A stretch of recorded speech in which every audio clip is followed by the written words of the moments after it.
question and answer portion. We're going to be quite strict on those time frames, and that way we're keeping it consistent and equal for all the projects. For those presenting, you're seeing the same thing up there, hopefully, on the big screen once that gets going. There it is. So we're seeing the same thing that you're seeing. And also up in the right-hand corner, you'll also see your time. If you can't see it or if something goes wrong, just check in with me and I can let you know how much time everybody has left. But in the spirit of, we have a couple minutes here, so but I just wanted to let that know. We have a couple people that are running behind, but we have good representation here today, so thanks everybody from the committee for coming and for all their hard work. For those that don't know, in about 2 months, we've gotten in a lunch, 3 meetings, and 26 tours, I believe. So this committee has really given a lot of their time, and this is a fantastic committee, and I'm very proud to be on it. And so I'm looking forward to these public presentations, and thanks everybody for showing up and supporting. So here in a couple minutes, we'll get going.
Alrighty, well, welcome Storybook Island. The floor is yours.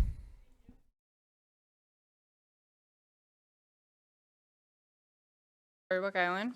This is Alyssa Tanner. She's our outreach coordinator. She's here to assist and also help me answer questions. And then we have a few board members in the audience. So I'm proud to share with you today a collaborative proposal between Storybook Island and the Rapid City Parks Department, one that addresses critical needs at our parks entrance. In 1959, a dream took root in the heart of Rapid City, a dream brought to life by Merle Gunderson and the Rapid City Rotary Club.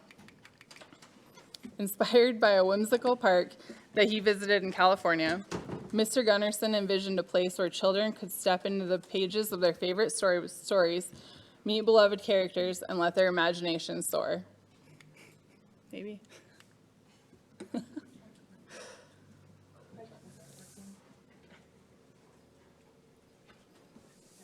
Okay. All right, that dream became Storybook Island, a park built for all children, regardless of background or circumstance. From the very beginning, the mission was simple and powerful: to create a safe, enchanting space where kids could be kids. For over 65 years, Storybook Island has remained true to its founding mission, offering free admission and endless wonder to generations. It's more than a park. It's a tradition, a treasure, and a place where fairy tales come to life, one giggle and one adventure at a time. Before I dive into the details of this project, let's take a moment to look at the positive impact Storybook Island has had on the families of Rapid City, the Black Hills, and beyond. Welcome to Storybook Island, a place where imagination comes to life. For over 65 years, we've provided a free, safe, and magical space for families to play, learn, and dream together. With over 60 fairy tale themed play sets, train and carousel rides, and 8.5 acres to explore. Storybook Island is a place where memories are made with no admission cost to families. Our programs go beyond play. We host enriching events, summer camps, and educational opportunities, all rooted in imagination and community. In 2024, we welcomed over 200,000 visitors, including travelers from across the country and even around the world, bringing families and tourism dollars to the heart of Rapid City. Storybook Island is more than a park. It's a cornerstone in our community and a destination for joy. With your support, we can keep the magic alive for generations to come.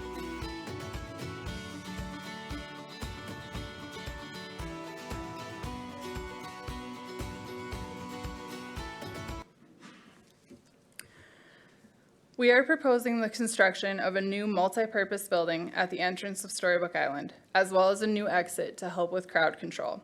The new building will replace two aging structures, the current city restrooms and our concessions building. Not only are these buildings in disrepair, they also do not reflect the welcoming, magical environment we've created inside. The city restrooms are located in the floodway, which poses both structural and safety risks. If you look at the red area on this map, you will see exactly where those restrooms sit within the floodway. The new facility would be relocated to the blue zone, a safe, buildable area.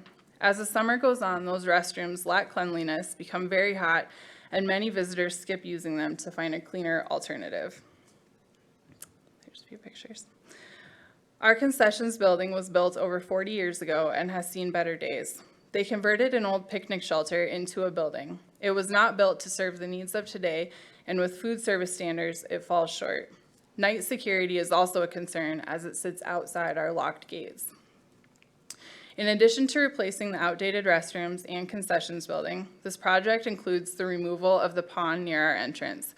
Once a charming feature is now a safety hazard due to debris buildup and a failing rock wall.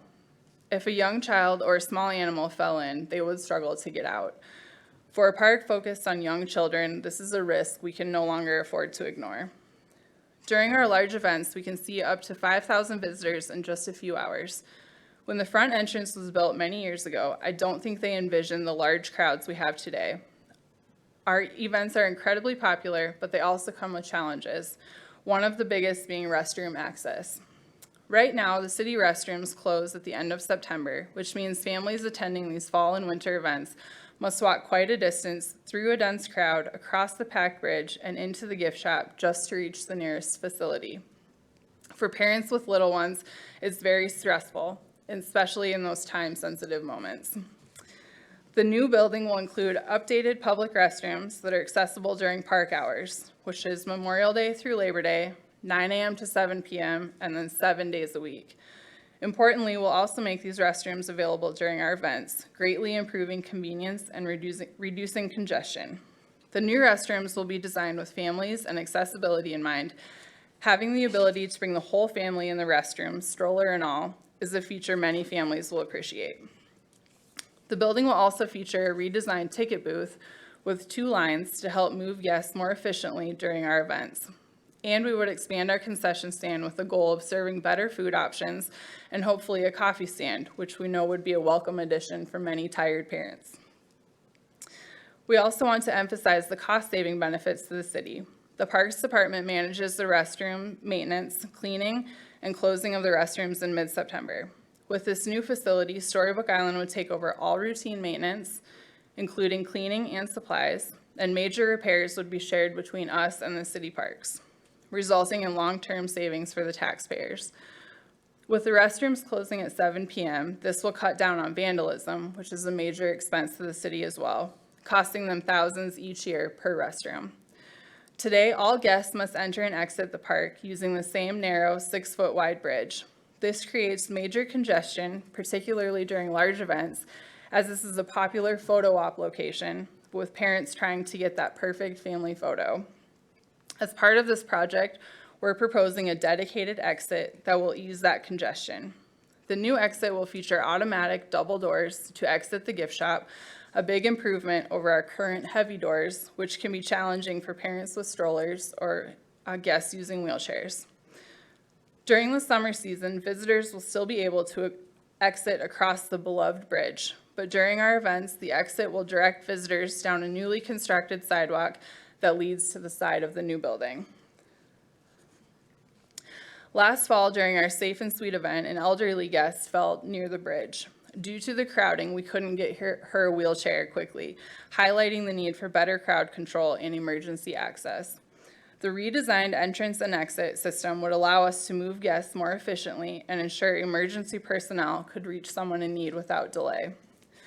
The total cost of this project is estimated at just $1.2 million, a modest investment when you consider the impact it will have on public safety, accessibility, and overall efficiency.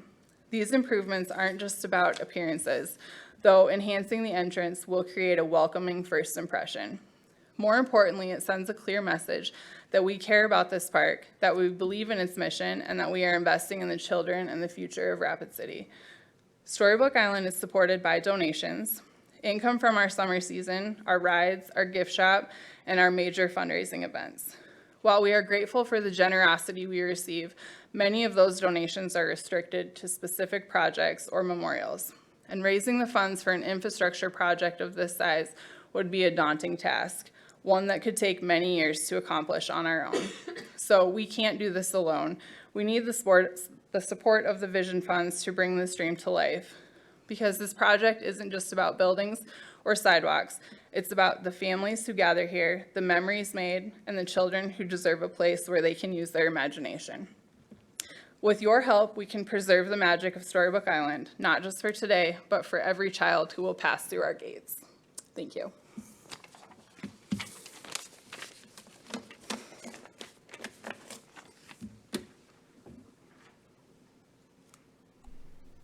Thank you very much, and great job coming a minute 30 under. That is sensational. You're setting a good trend right there.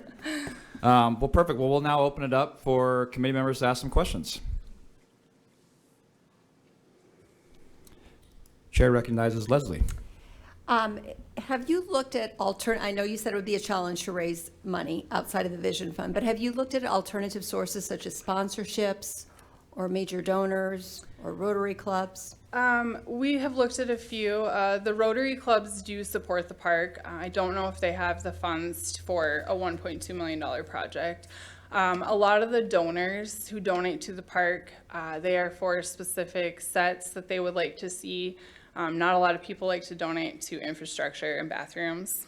Do you have anything else to add? Yeah, that budget is pretty much spoken for like sponsorships to work with businesses. It's not exactly the type of donation we get every day. Okay, thank you. Yeah. Chair recognizes Greg. Thank you, ladies, for the presentation. Great park, real asset to the city. I was curious, how did they pay for the carousel? Who paid for that? Or where did that money come from? That was before my time. So Jean, do you? Yeah, it was extended out for donations. I know the Rotary clubs both raised a fair amount of money, and then we had private donations. And then we also had a lot of in-kind that came from Skull and the other construction individuals that helped build it. So That had to be, that was, I'm sure, a big, it started out at approximately 600,000, with the assistance of Skull, we were able to bring it down to under 500,000. okay. Thank you.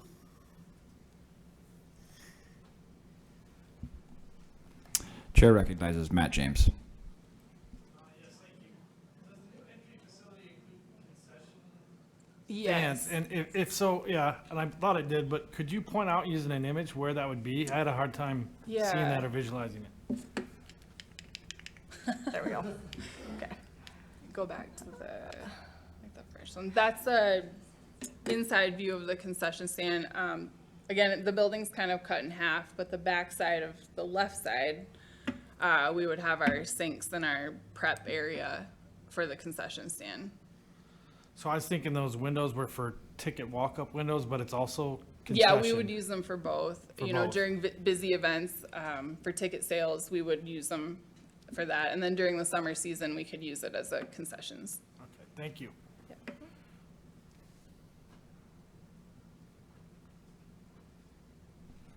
Chair recognizes Mary. Appreciate it. You said that this could be divided into phases. Can you give us a little more detail? I don't believe it could be divided Okay. into phases, especially with our events and the summer season.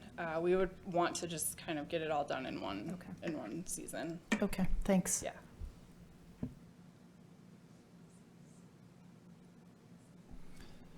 Could you touch on the dates of operating again? I know you said there was kind of a season or a time frame there when they would be open to the public. Can you just touch on that one more time? Yep, we open Memorial Day weekend, so Saturday, this year it's the 24th. We open that weekend and we run straight through till Labor Day, 7 days a week, 9 to 7. And then we're open for our Halloween event, which is the end of October. And then we're open for about 25 days at Christmas for our major Christmas light fundraiser. So they would be open during like Christmas? Yes, and Oh. right now they're not. Right, So, right. yeah. Thank you so much. Yep. Chair recognizes Kyle. To go, if, or do you have to go out and get plans and all that, or? No, we are ready to go. We'd have to talk to the engineers, I guess, with the culverts and such, but we worked with the Jobman Designs, and he drew it all up for us with the cost and everything, so. I talked to our head of maintenance today, and he said he wants to start tomorrow, so, yeah, we're ready.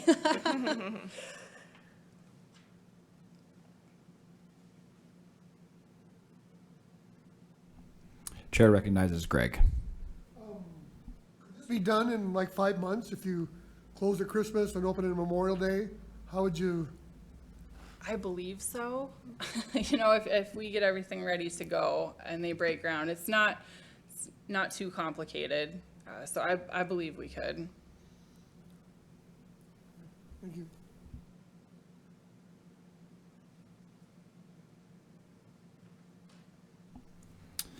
Are you guys a 501c3? Yes. Okay. Yep. So you guys can take private donations, of course, like you've said, and then could you touch on some of the fundraising events that you do throughout the year? Yeah, that's Alyssa's specialty here, Love so it. I'll let you. You've been awfully quiet over there, so we're ready for We'll you. let her talk now. So we have what's called a family fun day that we've been doing for families to spend time together, but it also fundraises for the park through vendors that we have within the park. And then we also have a Fairy Tale 5K coming up to promote fitness for families. All of these fundraising events also double as an opportunity for families to spend time together. So we try to fit that in as much as possible with these fundraising events. So we have the Fairy Tale 5K September 6th, and then we have our Safe and Sweet Trick and Treat event, which is also a fundraiser. And again, we're not charging outrageous amounts for families to participate in these fundraisers. So like Safe and Sweet, I believe we charged $3 a person last year. And Christmas Nights of Lights, which is our biggest fundraiser, that one we charge $5 a person, 2 and under are free. We try to keep it affordable for families to come and see the park for those. So again, these are pretty good fundraisers. However, we try to keep them affordable for families as well.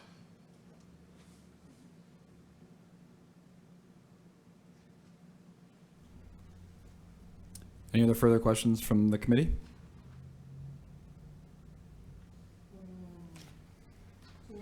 Chair recognizes Greg. When you do a fundraiser, does that money go into a capital budget or is it part of operations? It goes into operations right now.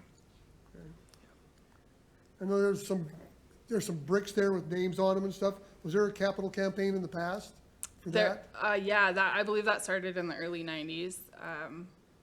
And we have over 5,000 bricks in the park and counting, so. So if this doesn't go forward somewhere or whatever, you have another plan or ideas on what to do? You know, we're working on our, 5 and 10 year plan. This would be part of it, but, again, it's hard to raise money for bathrooms and infrastructure, so, Got it, yeah. to be honest, yeah, so, Thank you. yep. Chair recognizes Lloyd. A comment than anything else. I really appreciate, and you'll hear this throughout the meetings. I appreciate the site visits and showing us that, you know, the pond area seems like a real danger hazard area, and without walking the ground and seeing it, we probably would never seen it, noticed it at night. And also the concessions and seeing how much work that needed in the bathrooms being in the floodway. I don't think a lot of people really realize that, and so I really appreciate you guys showing us around and pointing that out to us, because I think it's important. Yeah, thank you.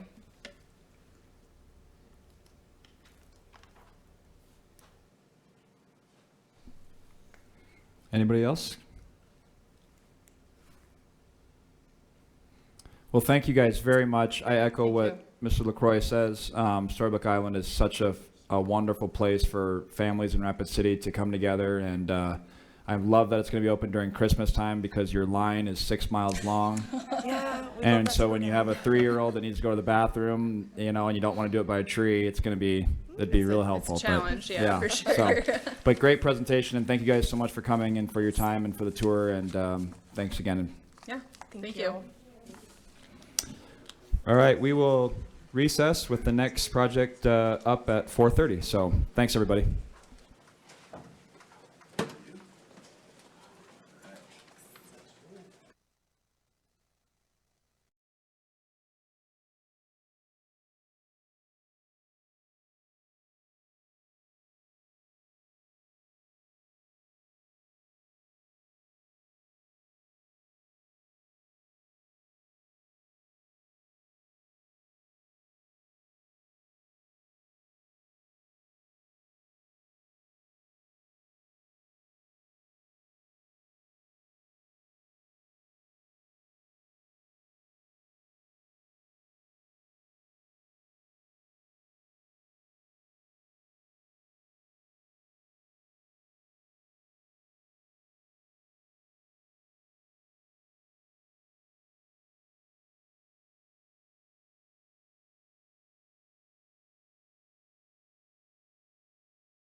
We could all propose it, take the heat off.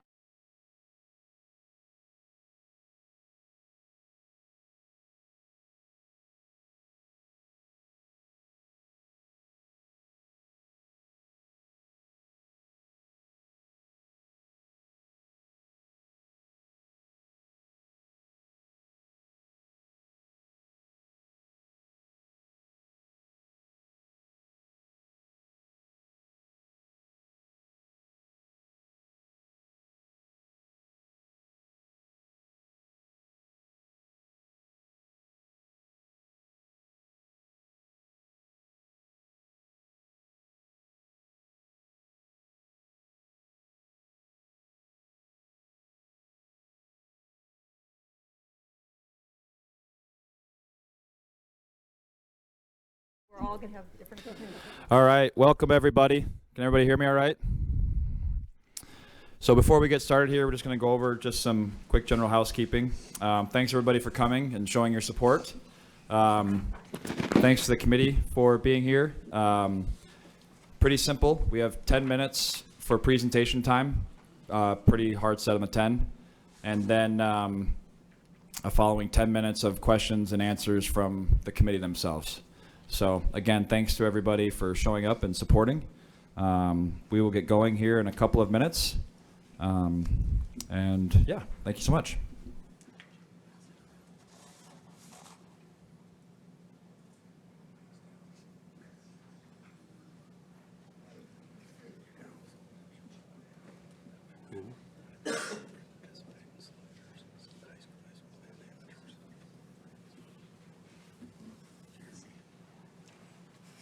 My head's so clogged I can't hear nothing.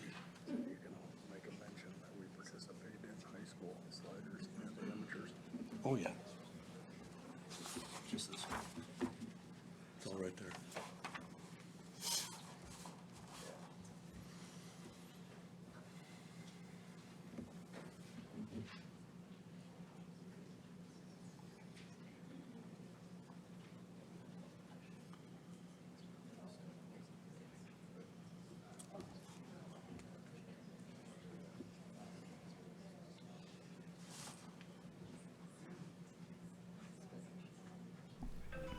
All right, welcome. Floor is all yours.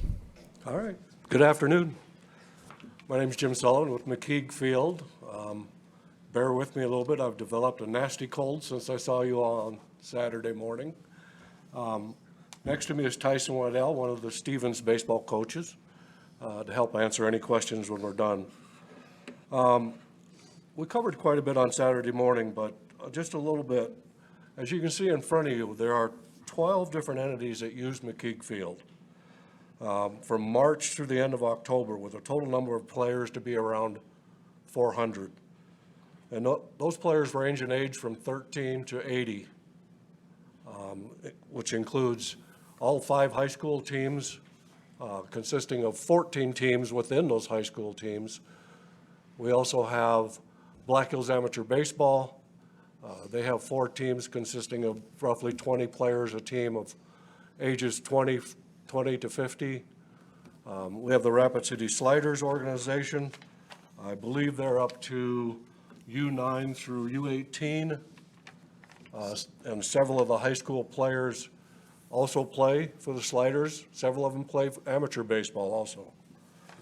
We also have the South Dakota School of Mines club baseball team that we try and work in the spring, which, as you'll see in the calendar shortly, is difficult, but we do our best. And they do play some fall practice and some fall games at McKeague also. Last fall, Rapid City Junior Football, because they lost the Star of the West complex due to the irrigation system that they were putting in, the Rapid City Junior Football played at McKeague last fall. I've heard that the irrigation system at Star of the West is far from being completed, so they may be back at McKeague this fall. There are 2 or 3 over 55 senior baseball teams that practice and play, over 65 baseball teams that practice and play. And then the Rapid City Sliders have their Rushmore Shootout Tournament in June, and the 14U and 13U divisions will play at McKeague. And then, of course, we have the Mike Coley Memorial Tournament over Labor Day, which is an over 55, over 65 senior tournament with teams from eastern South Dakota, Colorado, Nebraska, and Wyoming that come for that tournament. See if I can get this to move.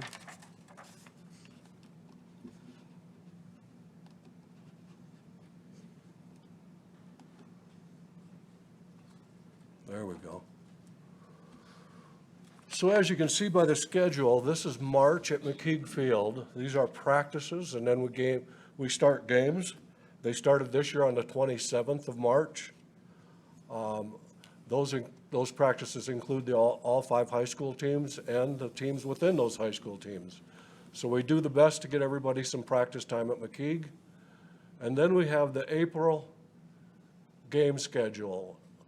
Other than April 1st, Easter weekend is the only time there are no games at McKeag Field. And actually this year, Saturday, the 19th, we did have a doubleheader with Rapid City Central Baseball, played a doubleheader, I believe, against Sturgis. So it was only Easter Sunday. So I know a lot of programs boast about having 150, 200 games in a season. If you were to add these games up on McKeag, just the month of April, there's close to 90 games. That doesn't include May through the end of September. So as far as utilization for the high school programs, it is jam-packed from the end of March, or the beginning of March through the end of May, concluding with the state baseball championship in Sioux Falls. With some of the improvements to McKeag Field, we would like the opportunity to put in for the state baseball high school championships that are now held in Canary Field in Sioux Falls. And I believe that we could probably get that with some of these improvements.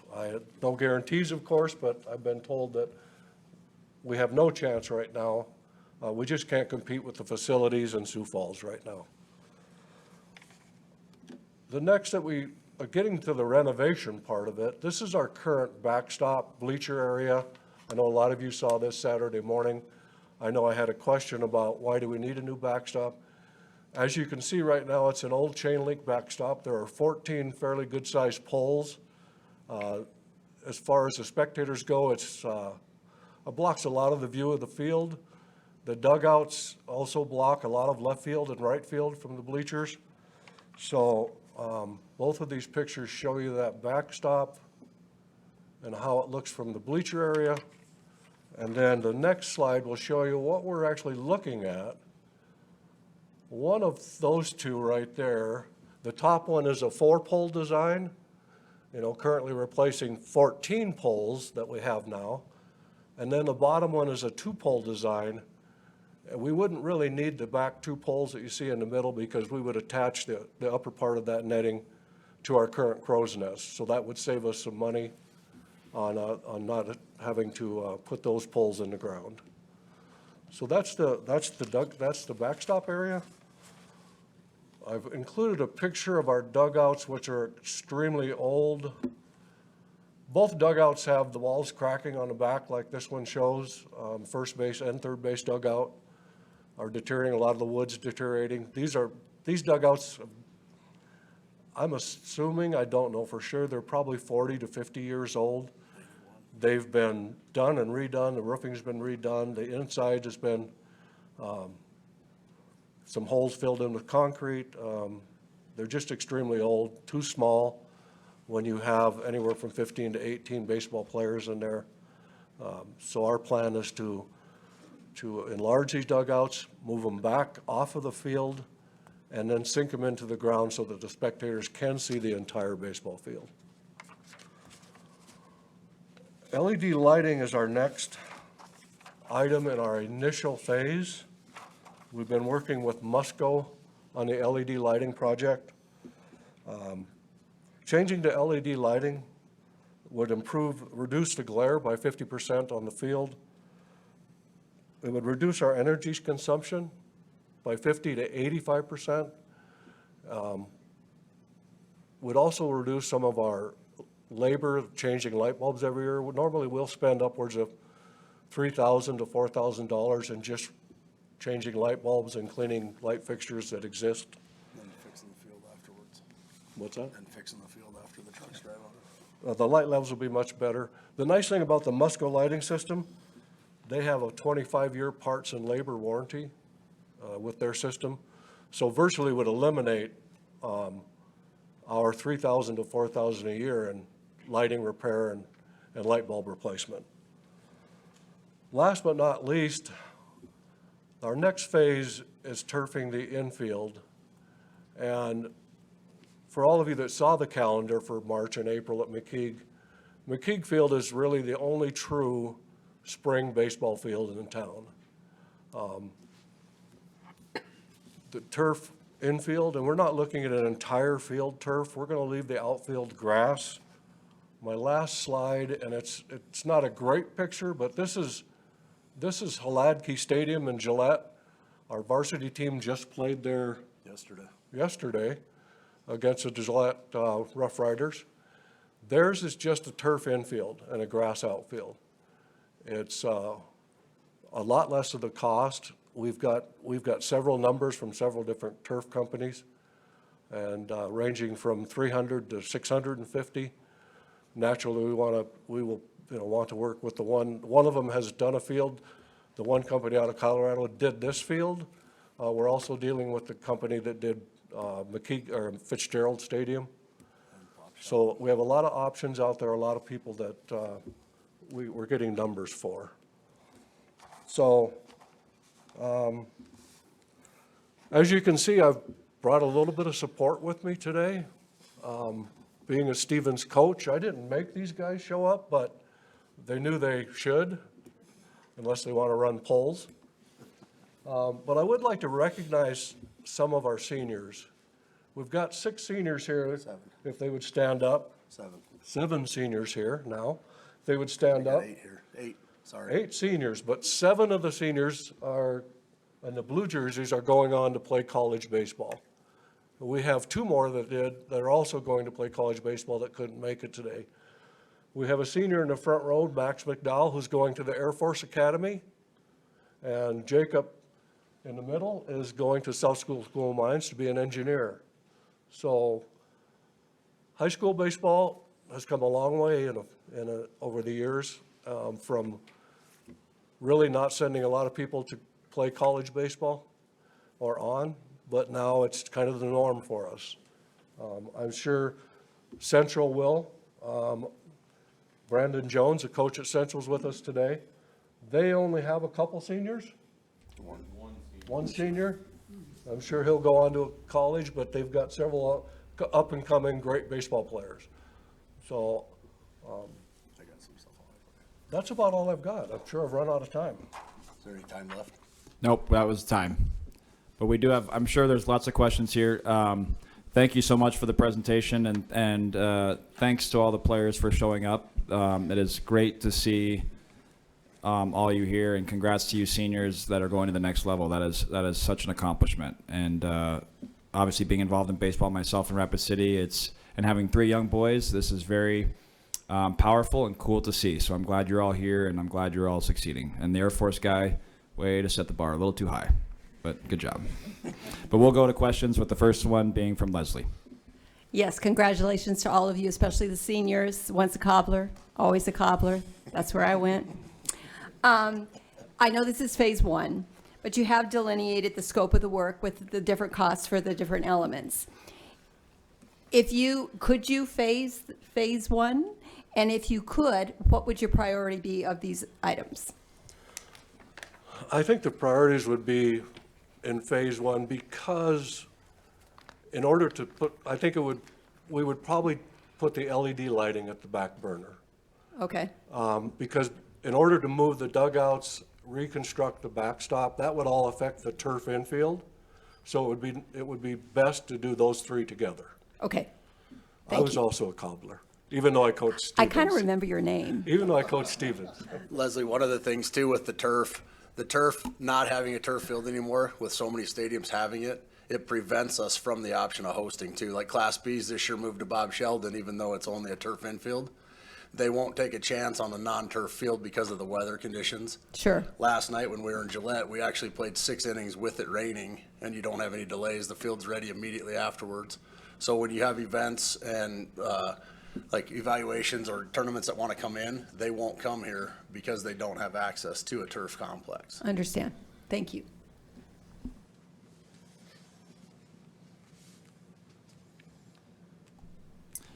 If you guys were to receive the funding, are there other entities in town that could use a backstop like the one you currently have, and the lighting, could that get repurposed onto someplace else by chance? So Saturday, Easter Saturday before Easter, I was at the field with, when Central and Sturgis was playing. And I know they're not local to Rapid, but Sturgis, some of their board members had approached them and said, hey, if you guys do the lighting, what are you doing with the lights? They have a Little League and a Babe Ruth field up there that they restrict their play time because they don't have lights. They can't find any. I said, well, we could probably do something there in an exchange or sell them to them or whatever we would need to do, how that would work. But yeah, Sturgis is interested in using them on their Little League field and their Babe Ruth field if we don't need them on a field in town.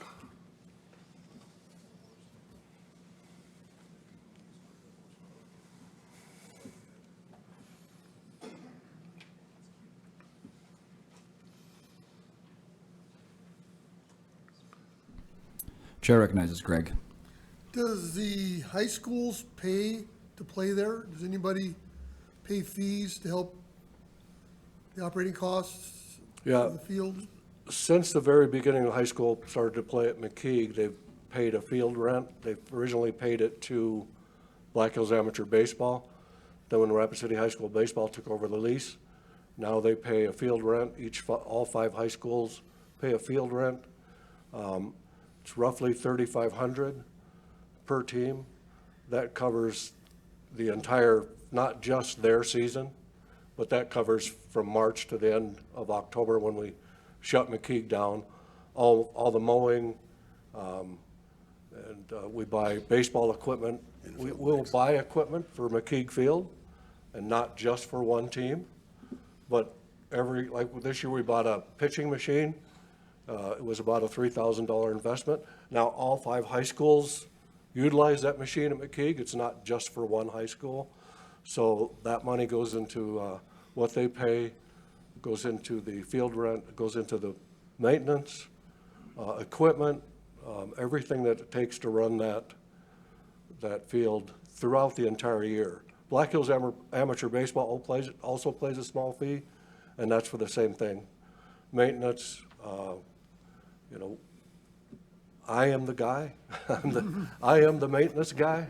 I am there almost every day. Today I went to my first day of working for the Parks Department, in charge of Canyon Lake Park. But if you don't find me at McKeag Field, it's kind of unusual because I'm there every day. It requires a lot of upkeep, a lot of work. And now the grass is starting to grow, so it's even more. But yeah, it's every penny that's taken in at McKeag, including our concession stand, goes right back into McKeag Field and into high school baseball. We normally end up at the end of the year with enough to finish our bills and pay our electricity through the winter time. We are a nonprofit and we are a 501c3. Anybody else that uses McKeag doesn't pay any fee whatsoever. And I was just recently contacted by Native American World Series. They're trying to bring in some retired professional baseball players to do a clinic at McKeag Field, and we will not charge that group either. So that's how we operate. Thank you. Chair recognizes Lloyd LaCroix.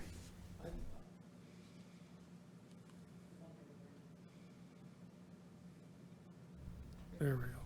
I just want to take a moment to thank you for the site visit also, and also for showing, with this Vision Fund committee, the tours we did to see that baseball is so alive and well and has progressed so much in Rapid City. I'm lifelong Rapid City, and I played Rushmore when I was younger and so forth.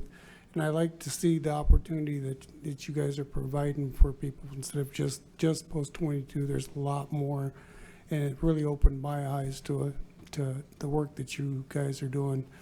And I just wanted to thank you guys for and you for all the work and maintenance that you do to keep it alive. I mean, it's very impressive, and I'm just proud to see Rapid City doing as much work as they are with what they have.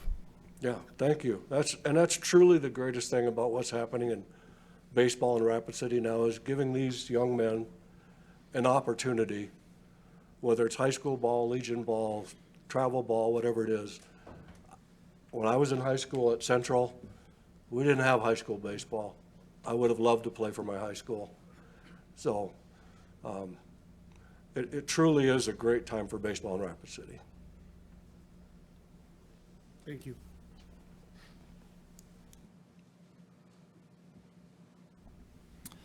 Can you talk timeline implementation if you were to get funding, what we could expect for when it'd be operational? Our plan would be to have everything in place so that we actually started construction the day after Labor Day. We would have to wait for the Mike Coley tournament to get done, which is that Labor Day weekend, and as soon as they're done, we would start that Tuesday.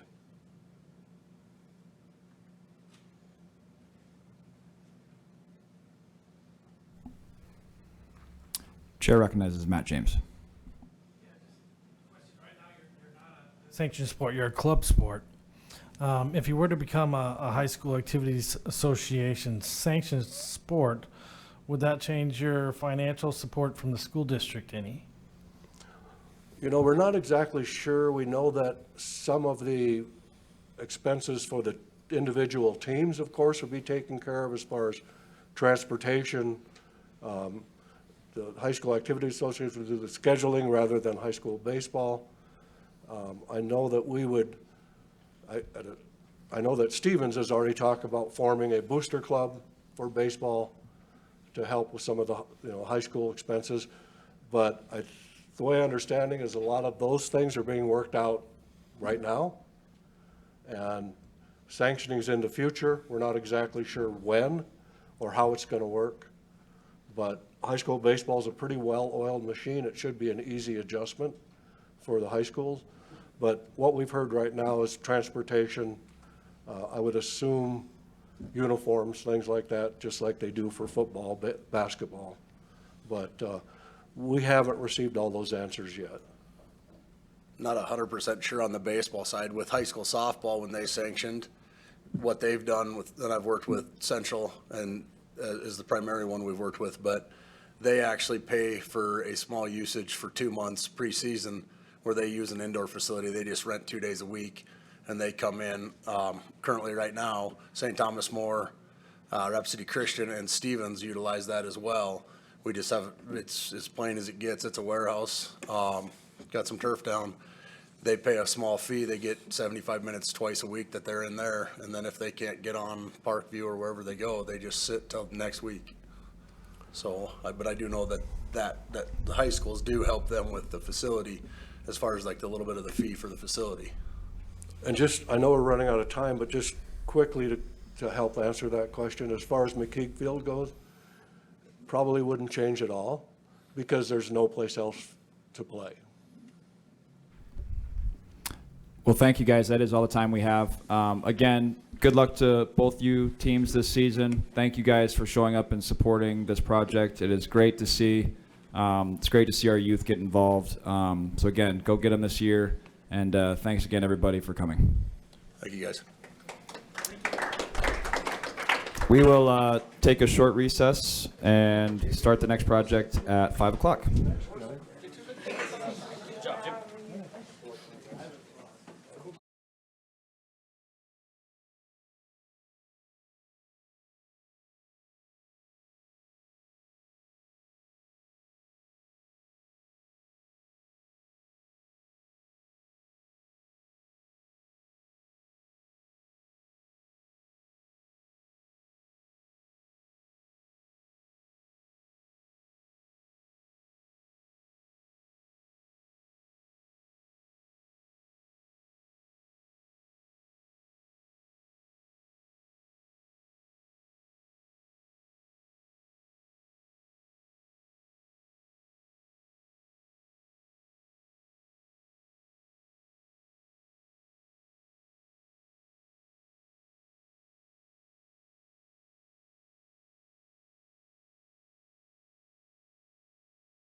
All righty.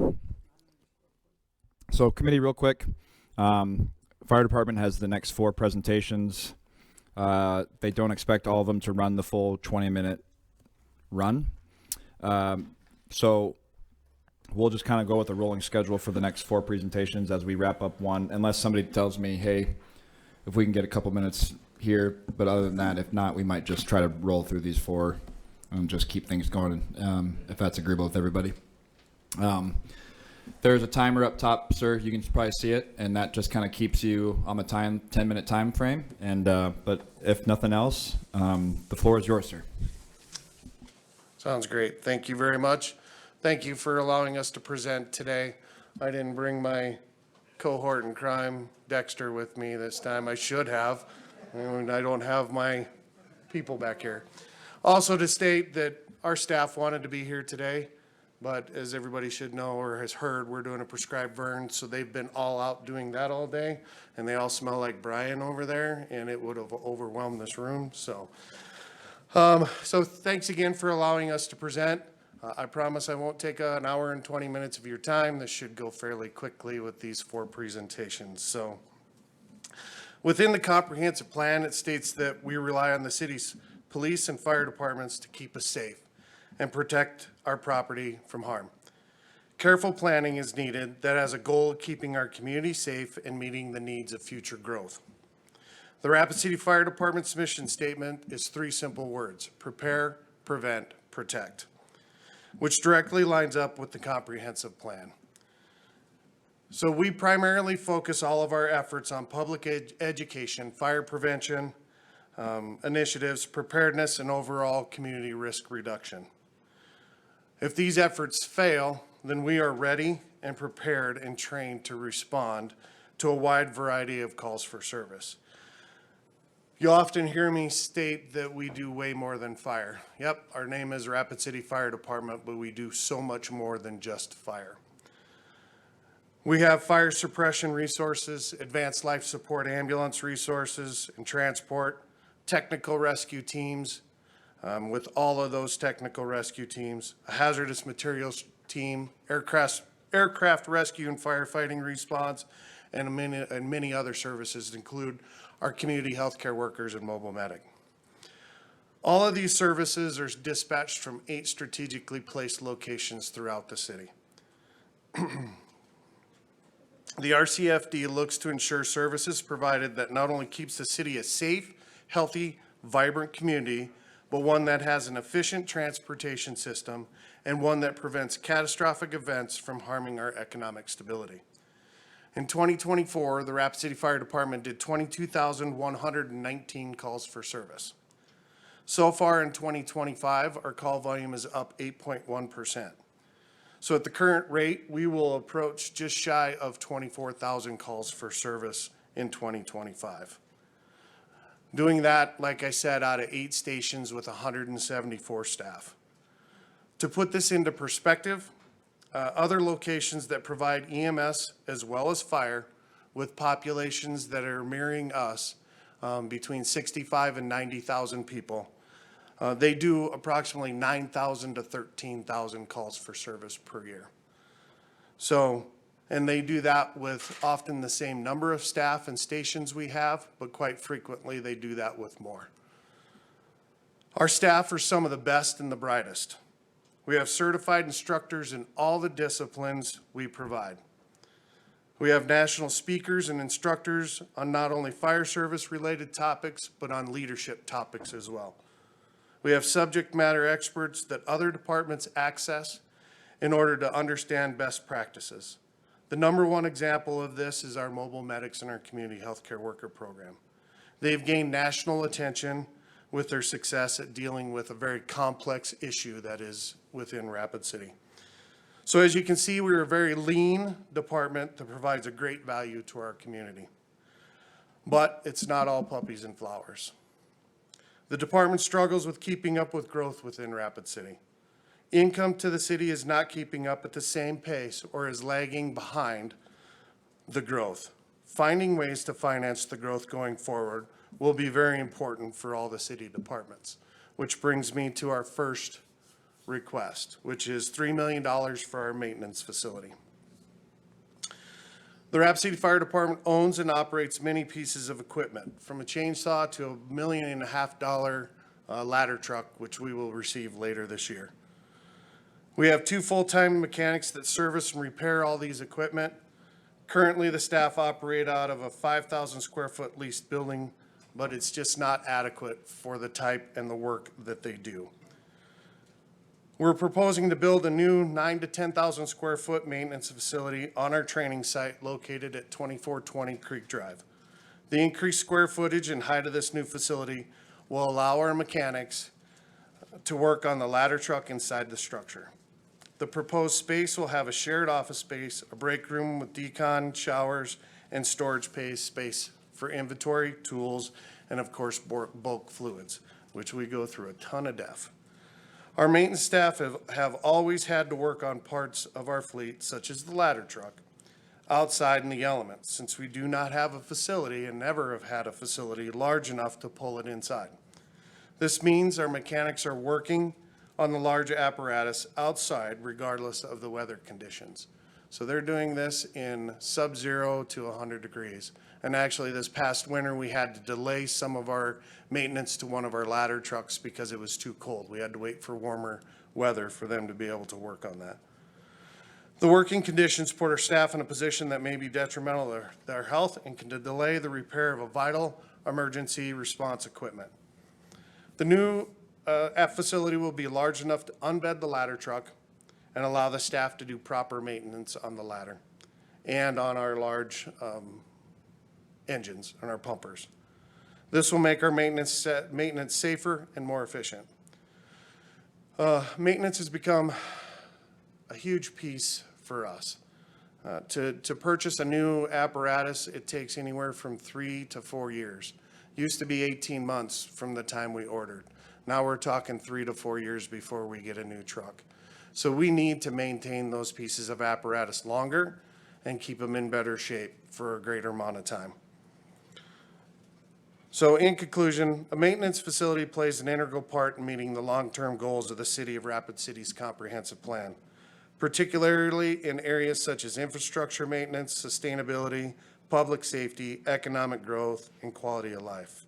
It supports the mission to create a well-maintained, resilient, and thriving urban environment for current and future residents. Thank you.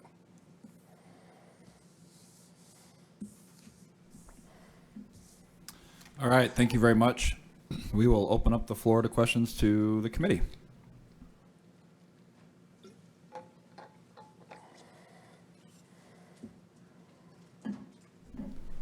Make it too easy on me. Chair recognizes Matt Hasvold.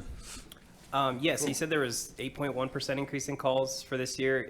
How does that break down between EMT calls and fire calls? So that's a great question. So our ambulances, our medical calls as a whole is approximately 78% of our total call volume. Okay. So to clarify that just a tad bit, the ambulances, even if we didn't have the ambulance, there would be medical calls that our fire apparatus would still respond on. Can't tell you the exact number. We haven't run those numbers, but there would be some of that. And I failed to do my PowerPoint, and so there's the location of the maintenance building, so Chair recognizes Greg. Thanks for being here, Jason.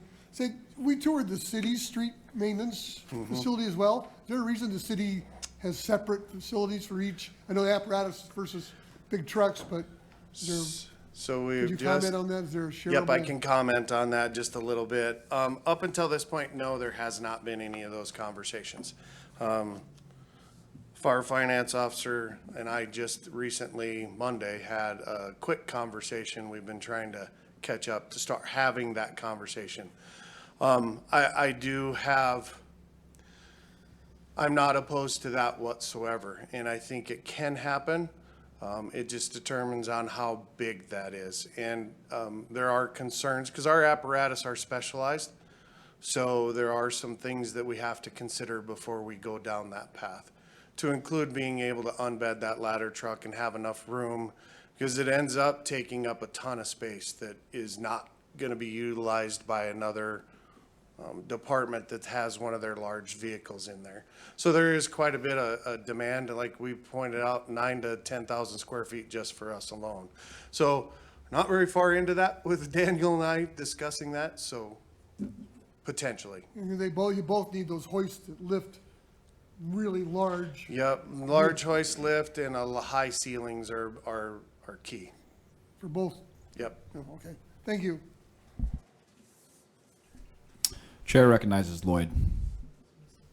Jason, could you explain a little bit about where your funding comes from? You know, there was always a part of, during budget processes where, you know, the taxes on your property that the city collects wouldn't even pay the police department's total budget. So could you explain a little bit about where that comes? And a second question after that would be, could you inform the group a little bit about how you ended up taking over EMS? EMS used to be a private entity, and how the fire department has taken that on and how many years it's been. Okay, perfect. Thanks for that question. Daniel may be able to answer some of those questions a little better than I, but from my perspective, a lot of our budget isn't based off of property taxes for the city of Rapid City. Most of that's going to be sales tax. So it's driven off of that. We have a high tourism here, and that's where we gain a lot of that funding. It pays for basically the vast majority of our stuff. Inversely proportionate is the income that comes in from our ambulance service.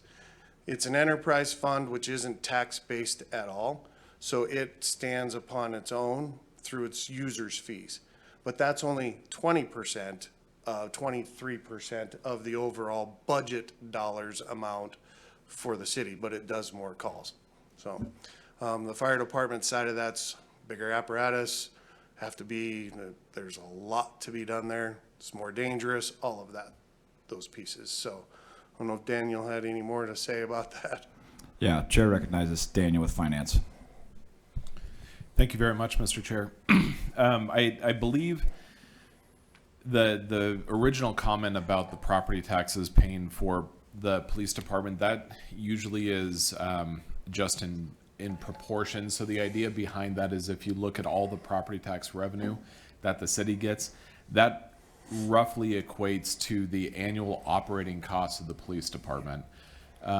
The largest, like the fire chief said, the three largest components of revenue to the general fund, which the general fund is what pays for the daily operations of the city, for public safety, including fire and PD, the routine maintenance of our roads, of our parks, library, all of those sorts of things. That's all paid out of the general fund. The largest portion of that is our sales tax. Second to that is property tax, and then third is interest income. And then everything else is, you know, a couple percents of it. Those are the three large components of the revenue for our operations. And so the fire department, that of course pays for training, for wages, all of that sort of thing. If you look at the actual, the equipment, so the trucks themselves, that's paid out of our CIP fund. The CIP fund, as I think everyone on the committee is fairly well aware of, that's about half of the second penny of the sales tax. So when you spend $100 at a local store in Rapid City, you end up paying $6.20 in sales tax. The state gets $4.20. The city gets $2.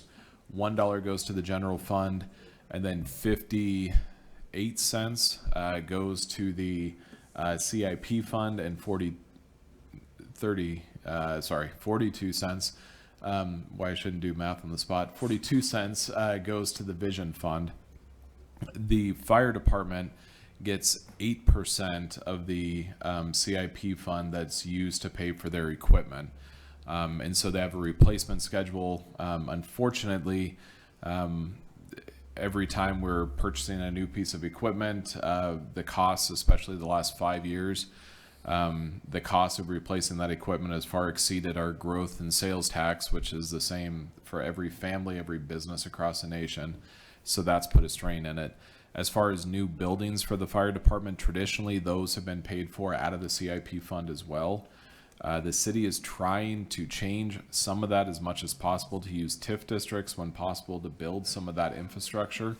So the newest fire station that we're going to be able to start designing soon is actually going to be paid for out of a TIF, but usually that comes out of the CIP fund. I hope that answers all the questions. Yeah, follow up. And I just use that comment because I've heard many mayors say that. I wasn't trying to insinuate property taxes.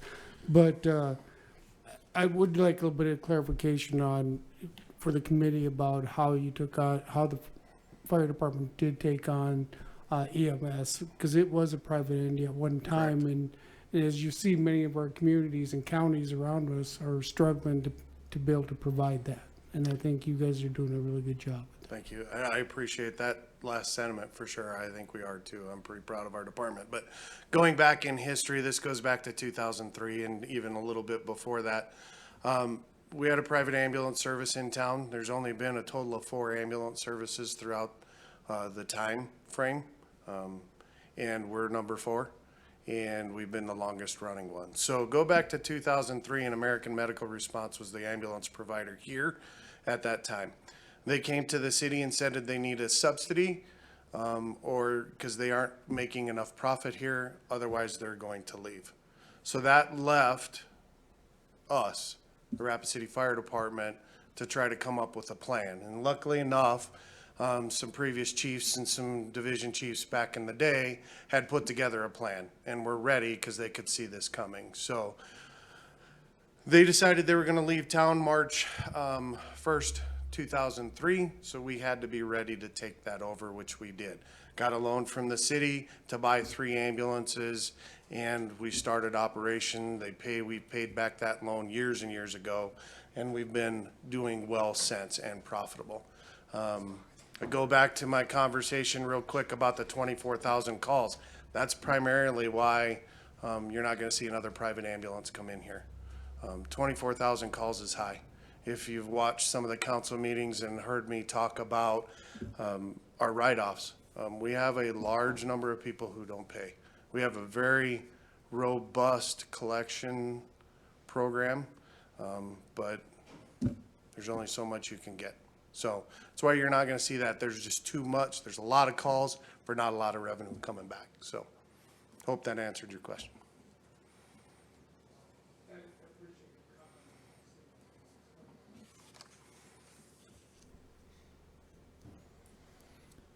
Any other questions from the committee on the maintenance facility?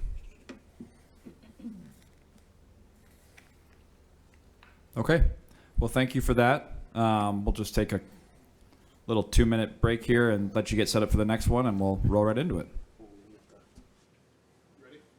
Yeah, I'll just get to I forgot to do my slides, so that's what it looks like. So.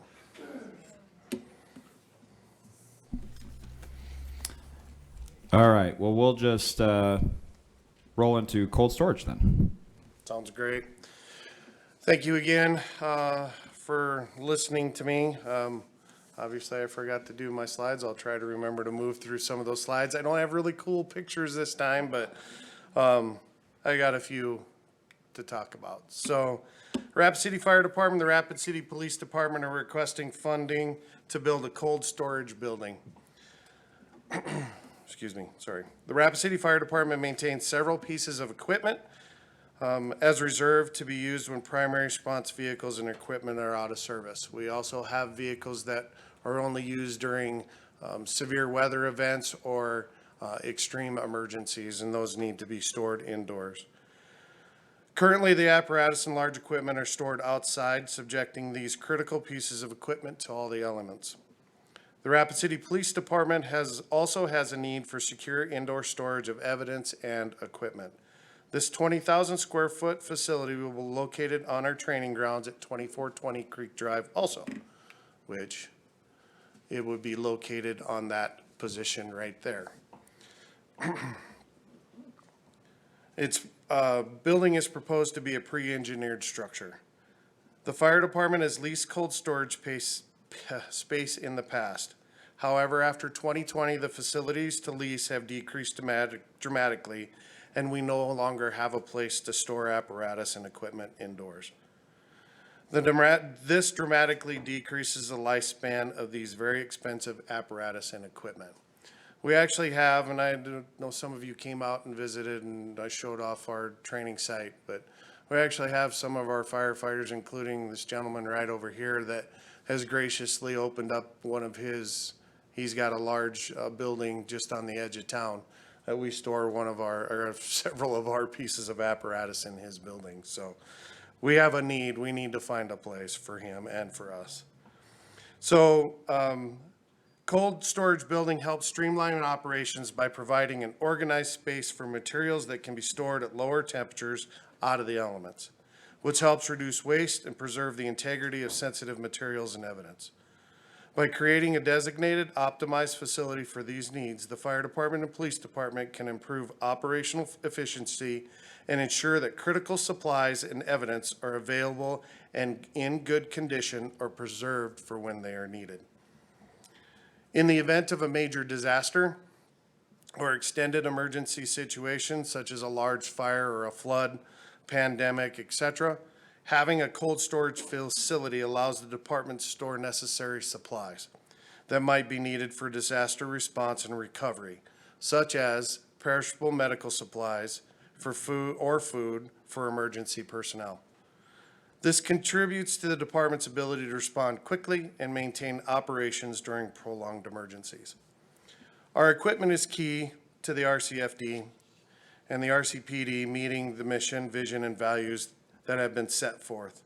The storage facility is a key component to the fire department, ensuring we have equipment that is protected and ready to be put into service when needed.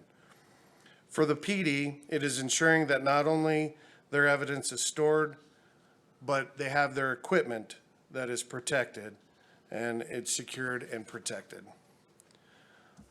A cold storage building can support the Rapid City's comprehensive plan in numerous ways, from enhancing public safety and emergency preparedness to promoting sustainability, efficiency, and long-term resilience. By providing a safe, well-organized space for storing critical supplies, it helps ensure that the fire department and police department can meet both current and future challenges, serving the needs of the community effectively and efficiently. And I thank you. And again, that one's another $3 million request. I'm not sure how the architect came up with $3 million on everything, but he figured out how to do that, so. And I'll stand for questions. Chair recognizes Leslie. There we go. I had written down, I just want to make sure I had this correct, that the maintenance facility was your number one priority, is your number one priority. Some maintenance facility, yes. Yeah. Remodel, number 4. Training site, number 3. Is this number 2? This is number 2. Okay, thank you. Yeah, we have significant needs. The Hoglins that we use for blizzards that we've used in the past, and we purchased that just after Atlas. That's being stored off-site and in Chief Pavandra's storage facility. It needs to be closer to town, so we're able to get it and effectively utilize it. Otherwise, it would be sitting outside. And I'm afraid we're going to have those things like that sitting outside. And what's bad about that is you go to use it, and it's sitting outside. Typically, something's not going to operate correctly. So, Chair recognizes Greg. Hey, Jason, I'm not an estimator, but $3 million for a 20,000 square foot warehouse is $150 a square foot. Yep. For just a, no furnace, no nothing.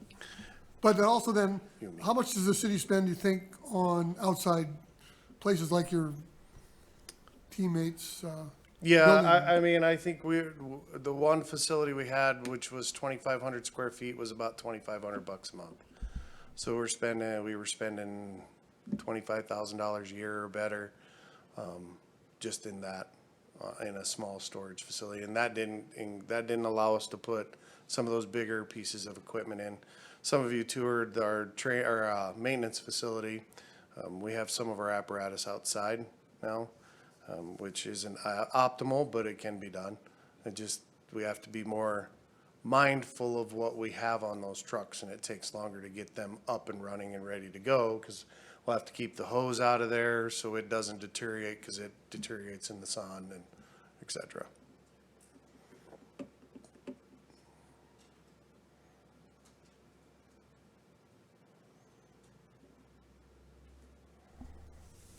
Chair recognizes Matt James.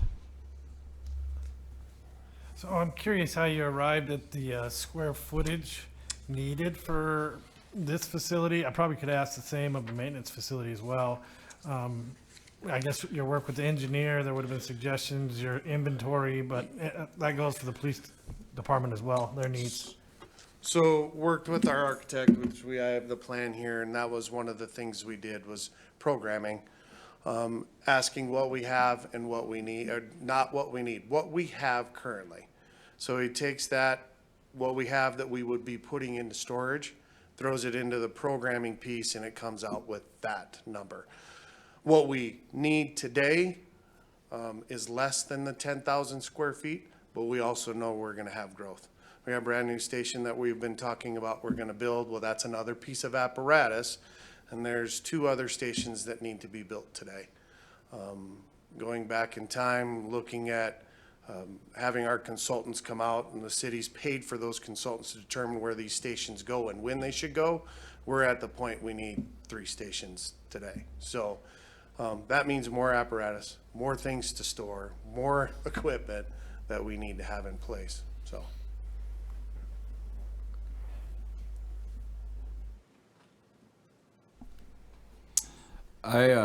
This could be directed at Daniel or you, but echoing kind of what Greg said, you know, the quote does come in 3.3 to 4.7. You're asking for 3 allocations annually per this committee are going to be 2 million per year over the next 3 years, 3 million the following 2.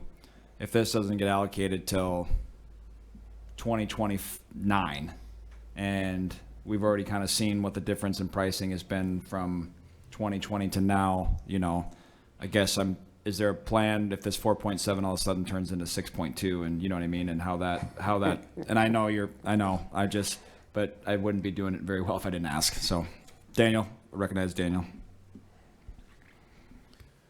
We're gonna find some lead and figure out how to make it into gold, I guess. I'm with you. I think the answer to that is going to be based off of what the committee actually recommends. We're going to have to look at and prioritize what has the highest likelihood of having an inflation factor and front load that, because that is one of our largest concerns when we look at a lot of our projects. Frankly, over the past 3 years, some projects have only increased, 5-10%, but others have gone up 40 and 50%. So I think just being wise stewards of the taxpayers' resources, we have to look at the things that are heavy into construction. That's probably the, buildings, facilities. Those have tended to increase by far faster than landscaping or flat work, that sort of thing. But with that being said, we'll probably look at prioritizing those that probably have the highest likelihood of having an inflation factor.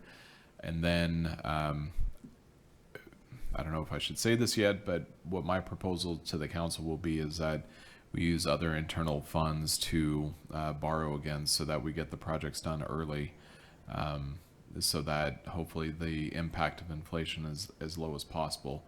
And that means, if the council would agree to that, that would mean that most of the projects that you identify would be completed in the first 2 or 3 years, and then there would be a couple years where there would be no vision fund projects, because essentially the cash that would be collected would be to refund the various funds that front loaded that money. That made any sense? Yeah, and I think ultimately when it comes down to it, 3 years from now, we're gonna have to look at making adjustments.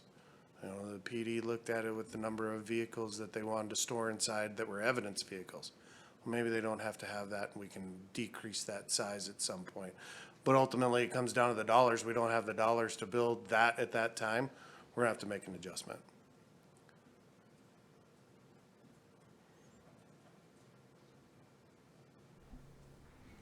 Any other questions from the committee on cold storage?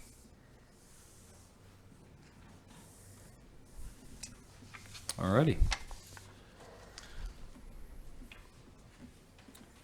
We will, if you're ready, sir, we can roll into, would it be the training site?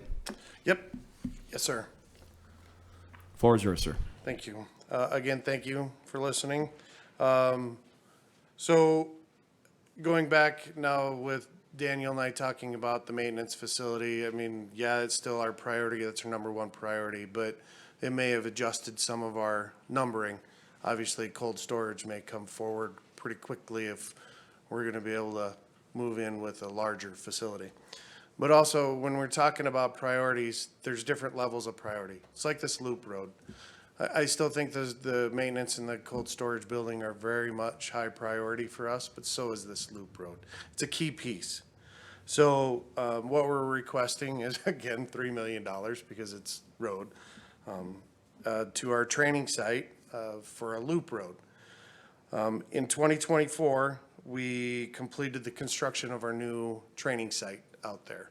So invested quite a few. We invested $3.5 million in order to build that, what it is today. So you've got that staging area, the training tower, and the driving pad around it. A lot of that cost was in concrete. It makes it a fantastic facility and something that we are very proud of and this community needs to be proud of. So this was phase one. That was phase one of the project. Subsequent phases will bring further improvements to the facility.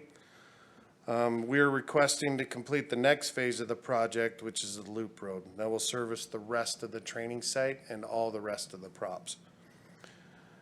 The loop road is not just a road, it also will be a prop in and amongst itself. But it'll also be the service road to access all the other props on the property.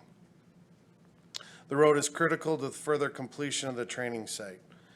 We desire to put concrete as a driving surface for longevity and durability. Our ladder truck weighs 88,000 pounds. I always have to look at Brian because he always corrects me if I'm wrong.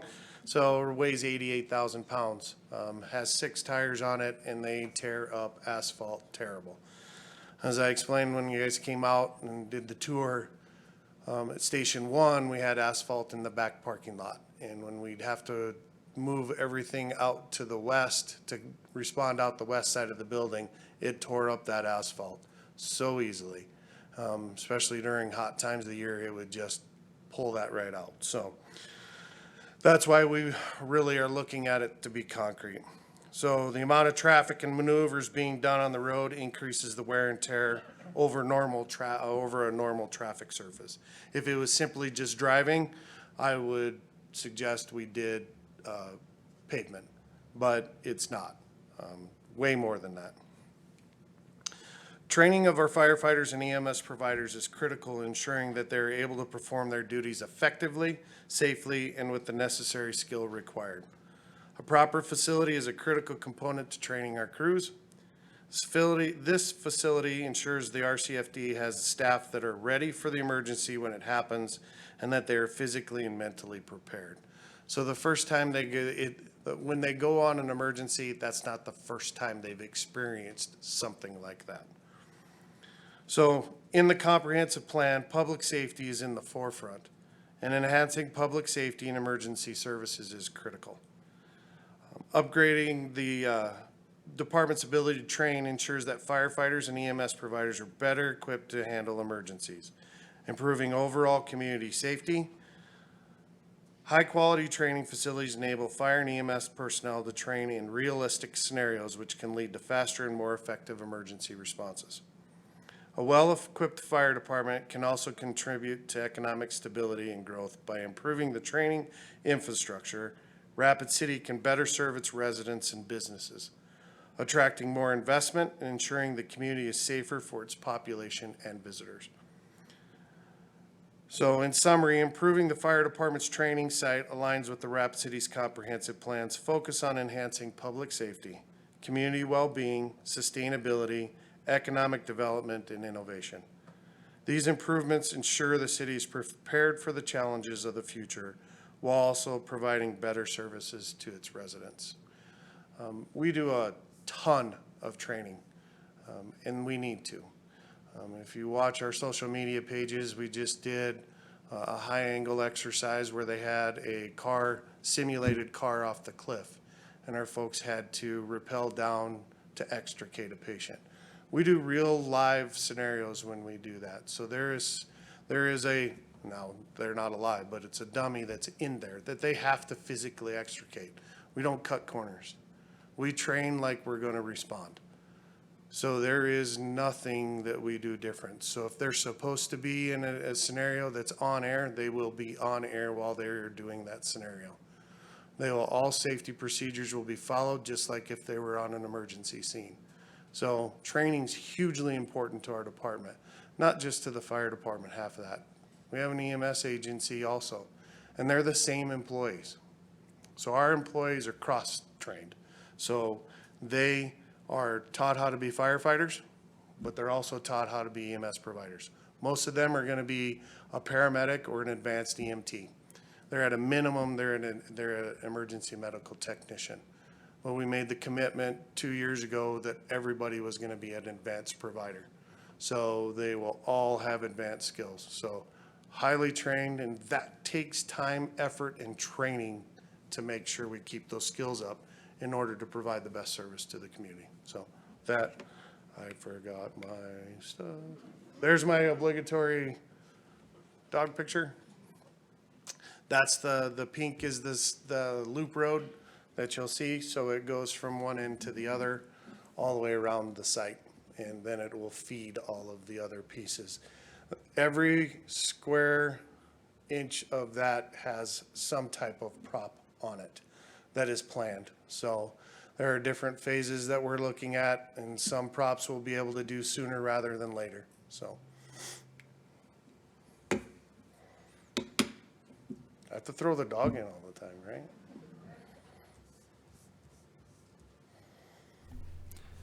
Chair recognizes Kyle. Yeah, I understand that there's, you can recoup, or at least there's some earned revenue that you can get back by renting this out somehow. So there has been discussions about that. We received some funding from the state of South Dakota, and for the tower portion, they gave us on $850,000. The tower cost us $940,000. Through that part, which we were going to do anyway, it's, as you saw, that this is South Dakota Fire Service Institute West. So we're the west side training facility for this area. So for the western half of the state. East half of the state, Sioux Falls, they got a $50 million training facility. It's absolutely gorgeous. This, I think we have better things going on here. If we can finish out that, I think our facility will be better than Sioux Falls's. But personal opinion and all that stuff, I'm biased. But yeah, there could be some revenue generation in there. Main thing is we work very closely with the 9 volunteer fire departments that ring around Rapid City. And we want to be able to train with them and hopefully help them be effective help to us. Not only us going out to the county, but if they have to come in here. We've had to enact that over time. When we had, the last time was when we had M Hill on fire, we had all of our resources were basically committed to there or on ambulance calls or on other fires. So we enacted that by having the volunteers come in here. So all those volunteer departments picked up and they brought an apparatus into town and put it in our stations. We want to have them trained appropriately and properly and work well together in order to do that.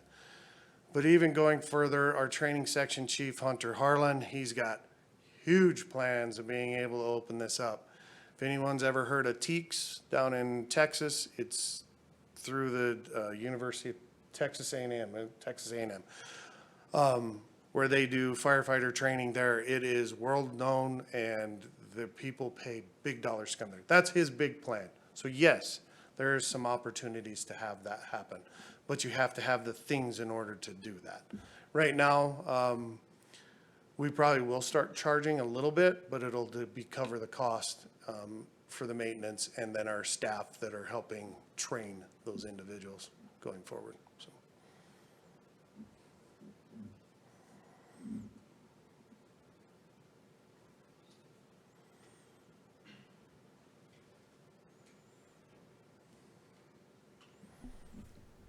Chair recognizes Matt James.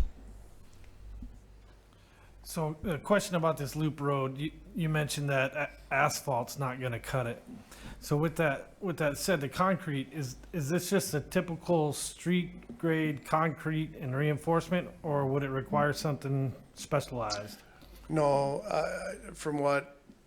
no, I don't believe it needs to be anything specialized. We reinforced and made our training tower site area extra deep, just because we're gonna have multiple apparatus on there at one time, turning, twisting, and that's a small area that they can go around that, including, I think even, but our parking area was basically normal driving surface, so.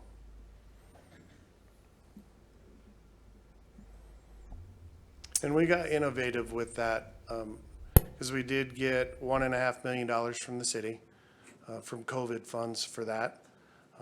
And then $850,000 from the state of South Dakota, and the balance, we sold a piece of property across from Station 6, which is up on top of the hill on Highway 16, piece of land that we weren't gonna use for that station because it was across the street, and took the funds from that to be able to build that out from there.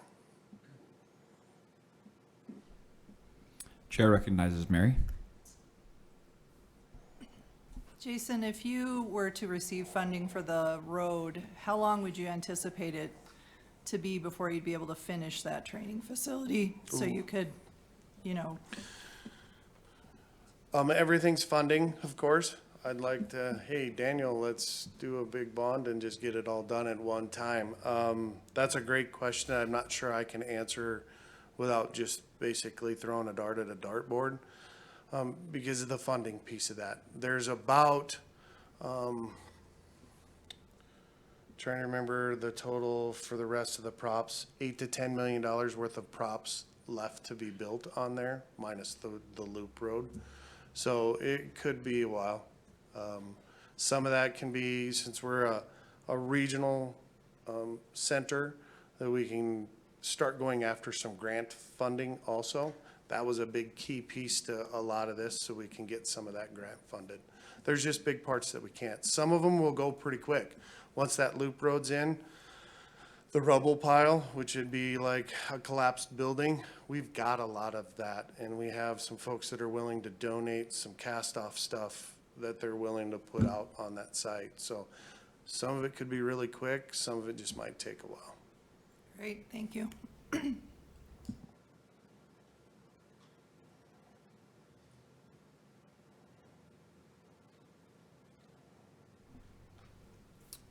Any more questions on training site?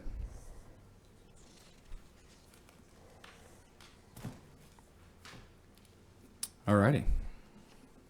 Seeing none, we'll move into 4 and 6 remodel if you're ready, sir. Yeah, I'm gonna get you guys way ahead.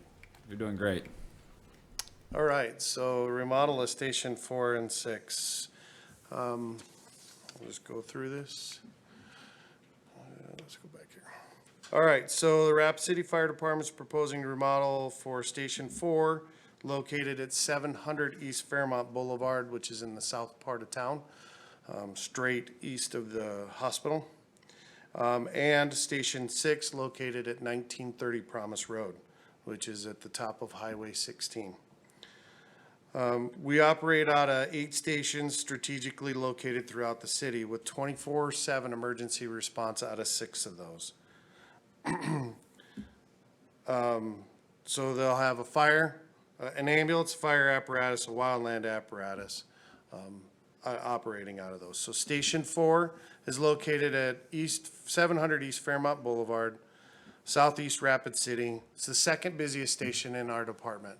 Station 1 is and probably always will be the busiest station that we have, but Station 4 comes in at a close second.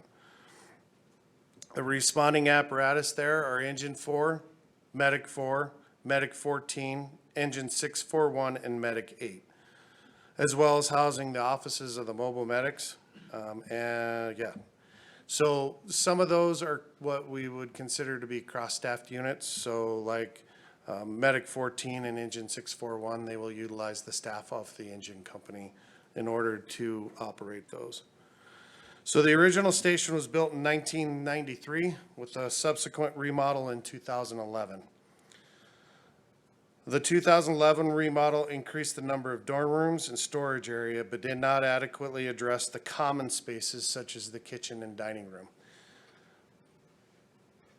Over time, the number of personnel assigned to this station has increased, making it necessary to expand those common spaces. The original building was designed to adequately support 3 to 4 personnel. That was our max staffing at that time was 4, which typically we'd go down to a minimum manning of 3. So that's what those common areas were designed for. Currently, there are upwards of 12 people that utilize those common areas in a single shift today. This creates significant issues and difficult working conditions. The request for Station 4 is to reconfigure the common spaces in order to make a larger kitchen and dining area, add an interior stairwell to the lower level in order to relocate the physical fitness area out of the apparatus bay and that one large room. The remodel would create a larger common area and kitchen that will accommodate the staff that work at the station, making the space more livable. And the interior stairwell to the lower level will provide ease of access and promote a healthier environment for working out. So I'm going to go right into Station 6. Station 6 is located at 2920 Promise Road, top of Highway 16. Responding apparatus out of Station 6 are Truck 6, Medic 6, Hazmat 6, Hazmat 16, and Engine 461. The original station was built in 2002, was designed to adequately support 3 to 4 staff members, which was appropriate for the staffing levels prior to the addition of the ambulance services. Since the station was built, significant growth and changes in the area, it was determined the department needed to add a medic unit to the response apparatus up there. Currently, Medic 6 is a cross-staffed unit, which means that it shares the crew with the other apparatus there. So all those apparatus that I named off, there are 4 people up there that operate all of those pieces of equipment. So if it's a fire call, like a building fire, they will all go on the truck. So they'll go off on Truck 6. If it's a wildland fire, they'll go on the wildland rig. If it's an ambulance, 2 of them get off and will go on the ambulance and 2 will remain on the engine company. So same with the hazardous materials. All of them will go on the hazardous materials, depending on the call type. So that's what cross-staffing means. As the area around Station 6 continues to be developed and grow, so will the call volume. An increased call volume will mandate a shift at that station from cross-staffed to fully staffed. In order to be prepared for the future demands on Station 6, the facility will need to be able to accommodate 6 crew members. So 4 on the fire apparatus, 2 dedicated to the ambulance. The remodel will increase the dorm rooms from 4 to 6 and increase the size of the common areas to appropriately account for those extra folks. These stations are the crew's homes. They spend a lot of time within their walls. The work they do is both mentally and physically demanding.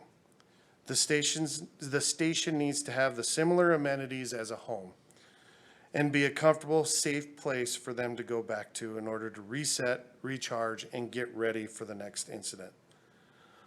A remodeled station improves the functionality and efficiency of our crews.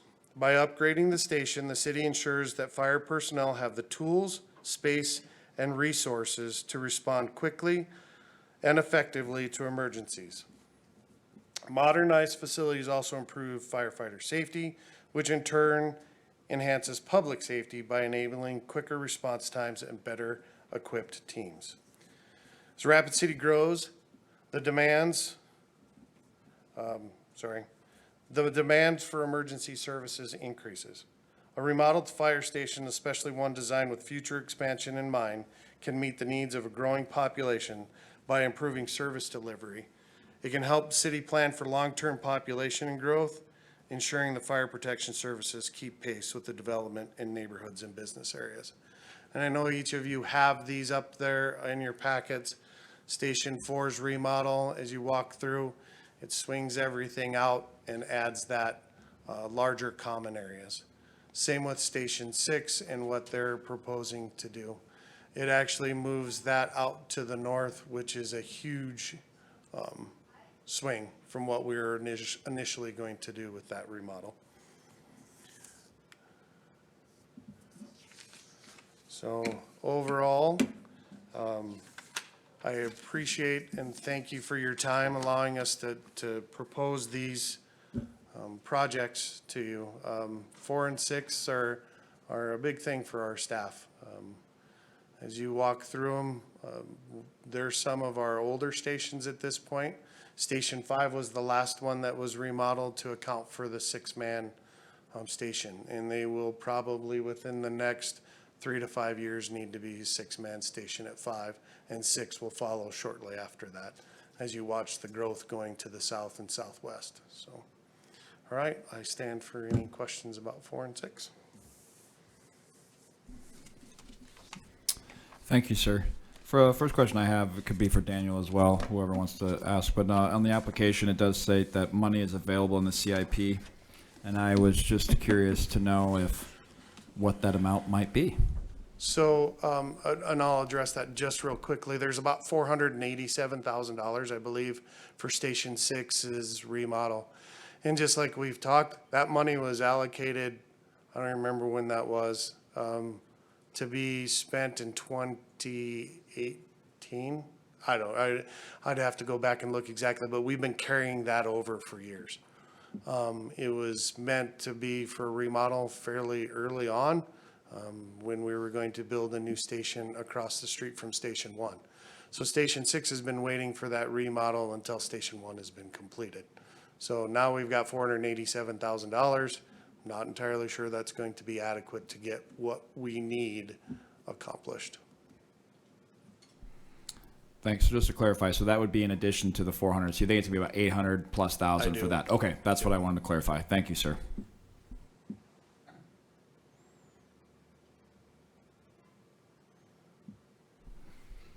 Any other questions from the committee on anything? All right. Well, sir, I think I can speak for all the committee when I really greatly appreciate your time on all the tours. That was extremely eye-opening. I commend you and all your staff for the work that you guys are able to do in this community with the resources that you're being provided. And I think that's a testament to everybody that you have underneath you and to your leadership. And for the public, I encourage you to, get out and hit the streets and see what it takes to run this city and what our firemen and women are working with. And again, thank you for all your time and your efforts into this. I really appreciate it. Thank you. I truly appreciate it. All right, guys, we Give you lots of time. have some time. Yeah, kudos to you. Next presentation is 7 o'clock. So we have food. And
Well, Crystal and I went to high school together. Oh. So she graduated.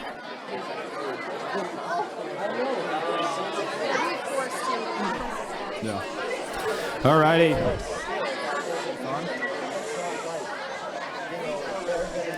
If somebody wants to grab Mr. Sharp, paging Dave Sharp.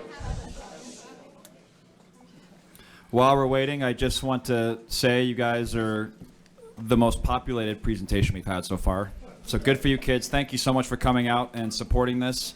I know how much this project means to you all, and it is always so impressive to see everybody show up and support the projects that mean a lot to them. And so thank you so much for taking time out of a school night to come out and show your support.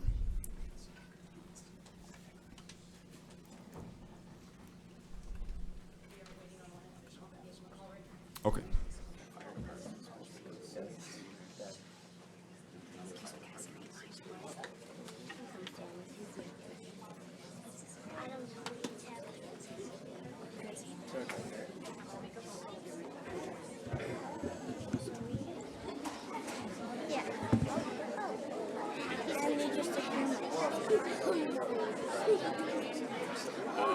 You're only talking to the city council. That's all. I thought city council. He wanted to be thousands of people, so you try to make one.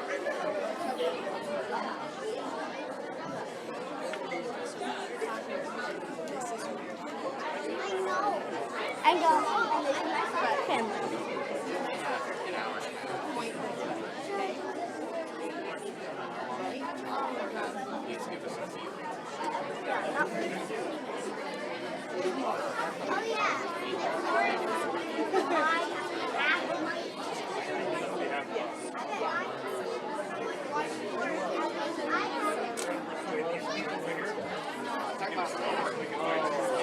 Oh yeah.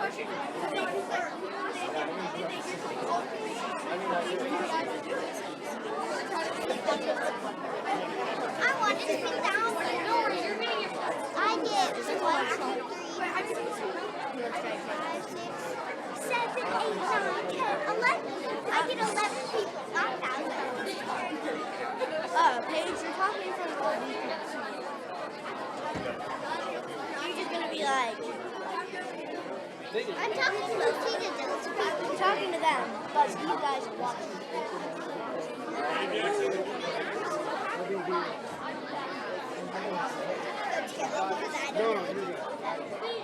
Other than this.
And then the next one's not there, but her name's Holly. And the next one's Greg. Then the next one's Mary. And the next one's Matt. And the last one's Kyle.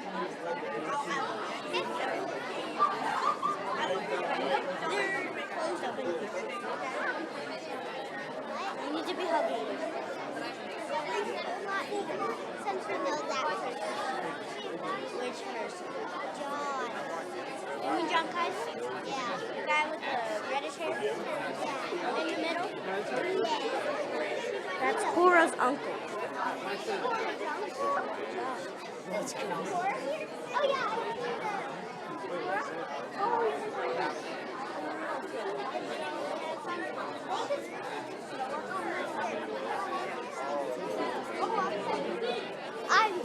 technology. That's not a good idea.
Hi there.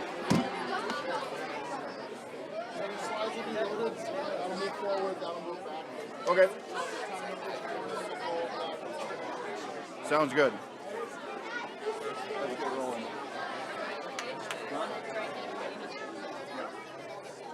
Yep. You ready? Yes. Okay. Ready? Okay, guys. All right. Welcome, everybody. Thank you for coming to tonight's public presentations. Mr. Sharp, as you'll see up on our screen here, once it gets fired up in the right-hand corner, there's a timer with 10 minutes on it. We're holding pretty quick or pretty fast to the 10-minute presentation portion, and then there'll be a following 10-minute portion of Q&A. So Sounds good. we will start the time whenever you're ready, sir. Hi, I'm Paige, and this is my soccer family. Thank you for having us here today to tell you about our favorite place, the Black Hills Surgical Sports Complex, or as we call it, the Complex. I love the Complex because both my sister and I get to play soccer and be with our friends. Hi, I'm Jackson. One thing I like about the complex is I get to compete against my friends while still being in a place that feels like home. Hi, I'm Brayden, and I consider the complex a second home. It's a safe place where many athletes like myself can compete against high-level players. I think that the complex is very important and very special because of that. All right. Clearly, we could have dozens of kids come up and tell you why this facility is special to them. But the point is this. The whole reason for this project is for these amazing kids.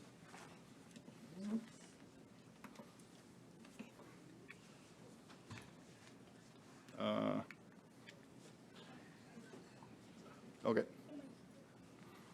I'm Dave Sharp, the Executive Director of the Black Hills Rapids Soccer Club, and I'd like to thank the community for taking a chance on us 10 years ago by building this amazing soccer complex through vision funds and many donors. The Black Hills Rapids are and continue to be a great investment for the city, and guess what? Rapid City is a soccer town. So here's a quick bit about who we are. We have close to 2,000 kids playing soccer for the Rapids each year. I'm most proud of the fact that we have a level of soccer for everyone. Almost 500 of those players are in our competitive program. Last year, this program was accepted into the National Premier League, playing in the Mountain West Division. This region includes 30 soccer clubs from 7 different states. There are many requirements a club must meet to be approved to play in this league, and it's not easy. It's a big deal. Last year was our first year in the league. We had 6 teams entered into it. 4 of those 6 teams won the division and went off to play in nationals. One of those teams made it all the way to the national championship game and lost in penalty kicks. We do plan on winning a national championship in the near future. The Black Hills Rapids Soccer Club has a full-time professional staff that includes myself as the ED. I have the highest coaching licenses in the United States and also a license from Germany. We have recently added another professional, Joelle, as our full-time director of soccer and coaching education. We have a full-time office manager and a full-time groundskeeper. We have 3 part-time directors, 25 paid coaches, and over 100 volunteer coaches. We work with our players to navigate the college recruiting process, and each year we have many that go on to play college soccer at all different levels, and they're getting great scholarships to do so. We currently have 4 tournaments a year.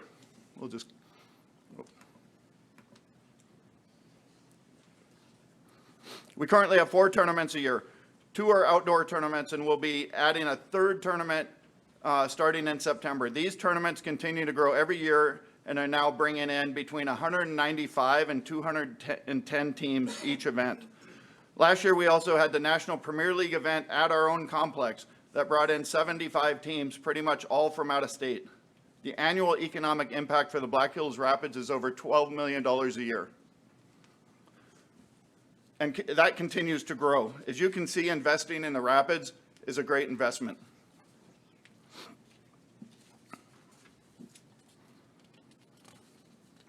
So there's our National Premier League trophies. Okay.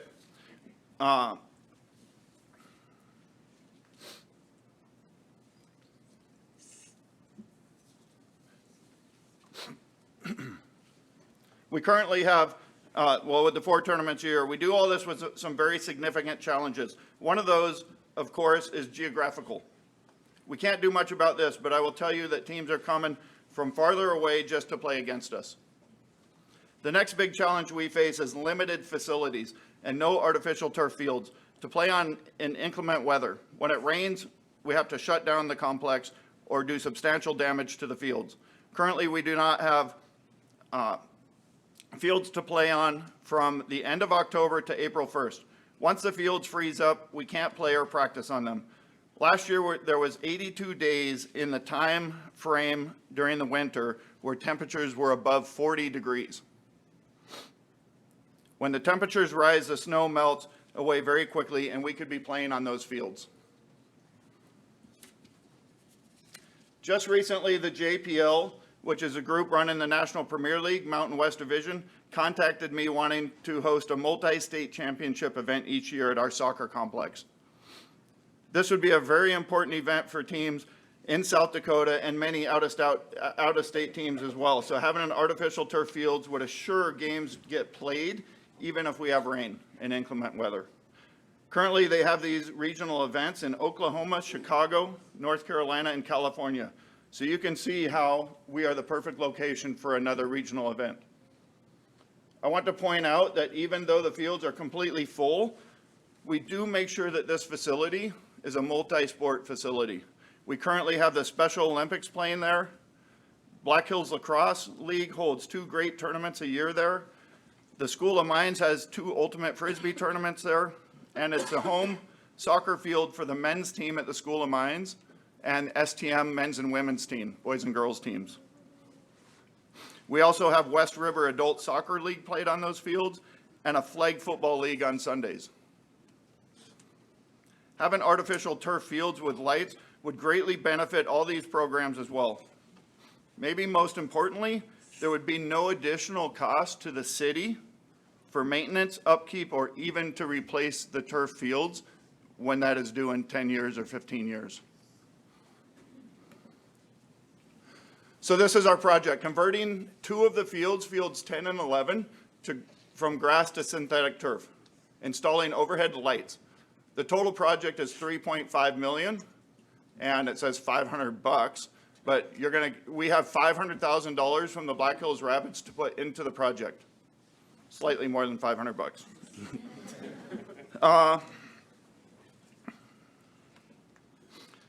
The project would greatly improve the access to the facility. It would have a large economic and environmental impact, and it would just raise the level of facilities in Rapid City, something we could all be proud of. Soccer is the 2nd fastest growing sport in the U.S. The Men's World Cup will be played here in the U.S. in 2026, and the Women's World Cup will be played here in 2031.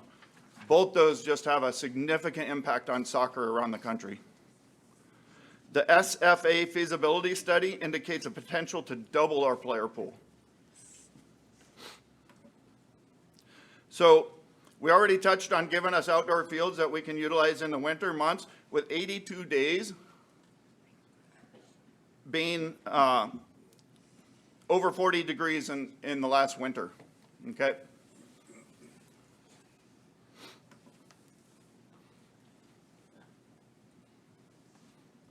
So you can see in our last tournament, it just absolutely poured out, and we were out there in the middle of the night sweeping the water off the field so we could try to play some games, okay?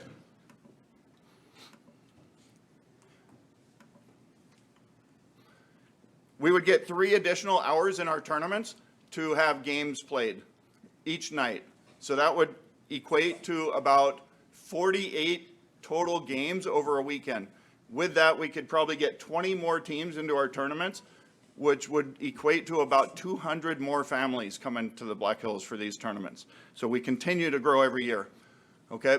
So we have an average of 12 million economic impact. We're adding additional tournaments plus the regional event with the club.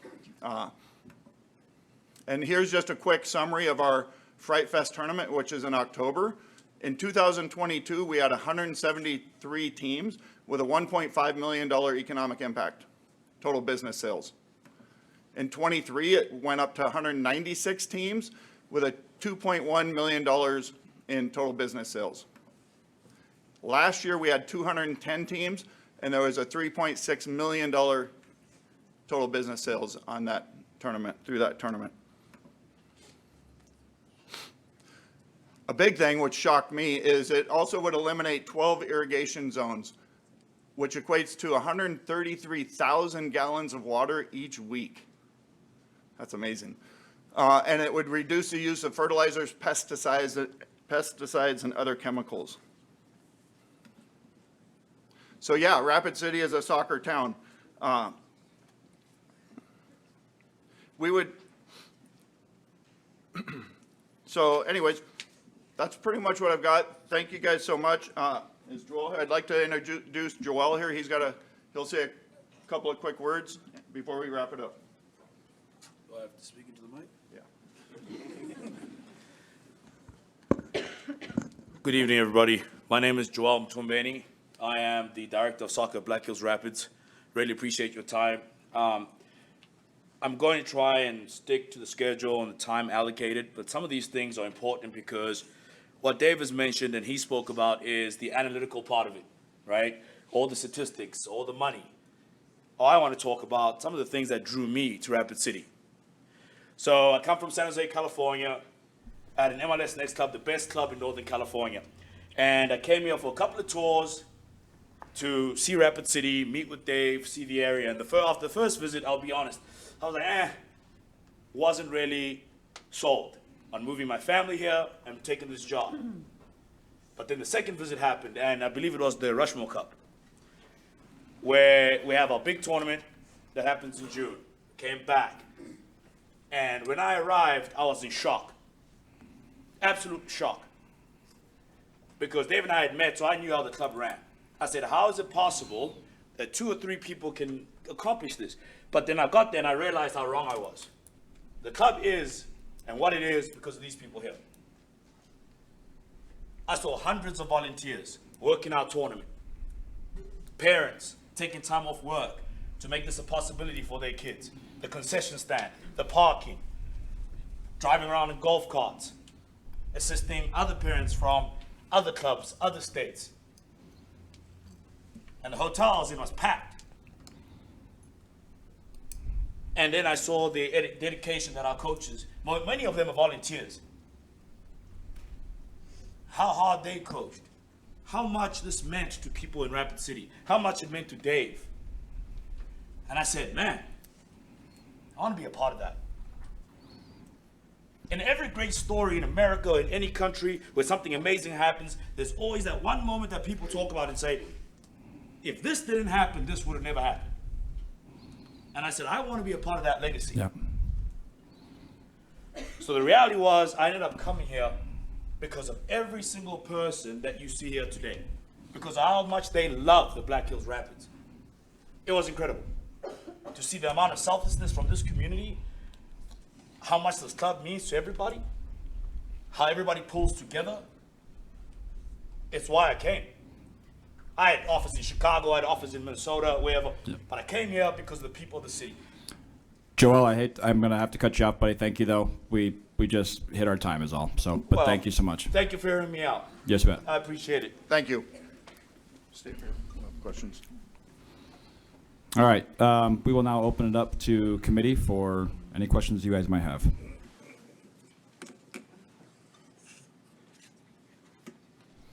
I'll start. In the original proposal, Dave, you guys had a $1.6 million number Yes. allocated. That's now changed. Could you just briefly update the committee on what that turf estimate actually looks like, Yeah, please? if you look at that original number, it says it's for 4 turf fields. So by square footage, that number would be half, which I did get 2 artificial turf field proposals, and I sent them to John yesterday and today. So the actual number for the 2 artificial turf fields is $750,000 was one bid, $850,000 for the other. So it is half what we expected.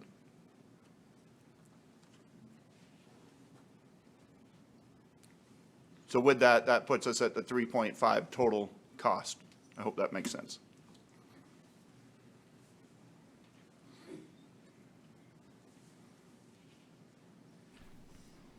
And can you briefly touch on, did they give you a life expectancy on the turf? Is it by usage? And also, I mean, what's the plan moving forward to replace it? It is, the warranty on it, depends on which turf you get, is 8 to 10 years, okay? If you see like Sioux Park, I don't know how long that's been in place. It's been over 10 years now, I think, and they're still using it. I would expect 15 years, you know? Soccer's not quite as hard on it as some of the other sports that are played. So I would think 15 years, but the Rapids have been self-sufficient, and I think we would have, be putting money together each year so that we would make sure that in 15 years or 12 years, whatever it is, we would be able to replace that turf. And remember, you're just replacing the turf, not putting in all the drainage and all that stuff, so.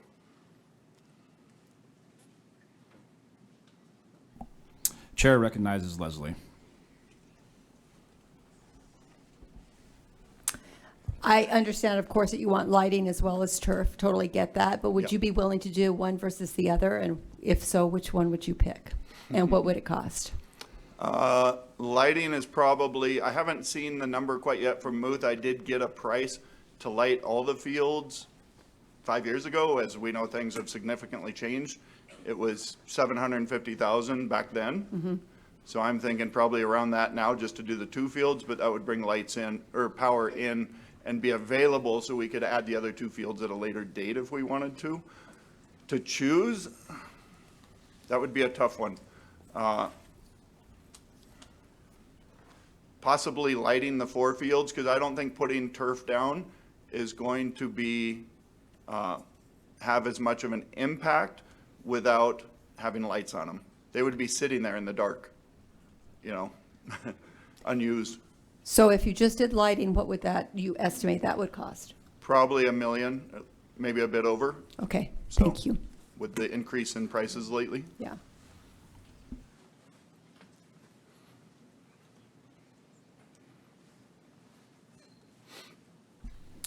Chair recognizes Reese New. Yep. Oh, there you go. Now it's on. Thanks. Thank you guys so much for being here. I know you had mentioned that the club's economic impact on the community is $12 million. What was your source for that data? Those economic impact reports came from Visit Rapid City. So after each event, I've been getting those from them. Just the Fright Fest last year was actually 3.6 million. The Rushmore Cup was almost 5 million. So, and then we have indoor tournaments with the NPL event, so. With the completion of this project, what do you expect the economic impact to grow to? Well, we certainly would be able to grow our tournaments, so those would continue. So, I mean, it would be, with the NPL coming in here, I would think we would get up over 15 million a year. And that grows every year. We've also, just to let you know, for our tournaments, we have completely filled Sioux Park, Nortimer Field, the stadium, and now we've moved over to Campbell Field as well. So we're starting to get spread out on all the grass around the city.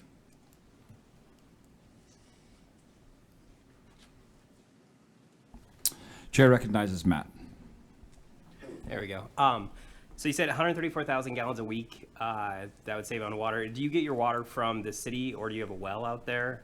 It's from the city. Okay, and so you pay for it then? We do not. Okay. It is donated from the city. I guess it is city property, so. Okay. So Doug gave me those numbers from the city parks. Okay, gotcha.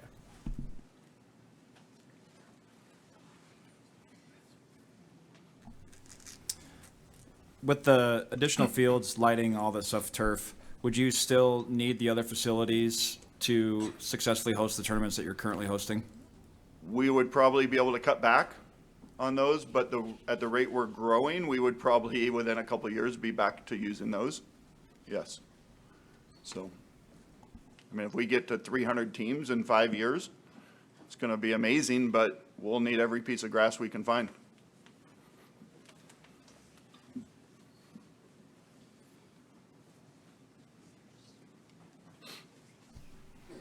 Any other questions from the committee? Well, on behalf of the committee, I just do want to thank you for your time. and thank you for the great tour that you took us on the other day. Yep. Obviously, I've spent quite a bit of time at those facilities, and I've seen the impact that it has on our youth and the impact that soccer has on our youth, as clearly evident today. You guys do such a great job out there. You're great stewards of those fields. You do a great job for this community, keeping our kids active, keeping them healthy. And regardless of what happens, I just want you guys to know that you guys are a very important part of youth sports in Rapid, not even Rapid City, because obviously you have kids from other cities that come in to use the facilities, Spearfish kids from all over the area. Yes. You guys are outstanding at what you do, and I greatly appreciate everything that you do for our community and for our youth. So thank you guys. And again, all you kids, all you players, all you athletes, thank you so much for showing up. Thank you for coming and supporting this. We all agree it's a great project, and we wish you all the best of luck this season.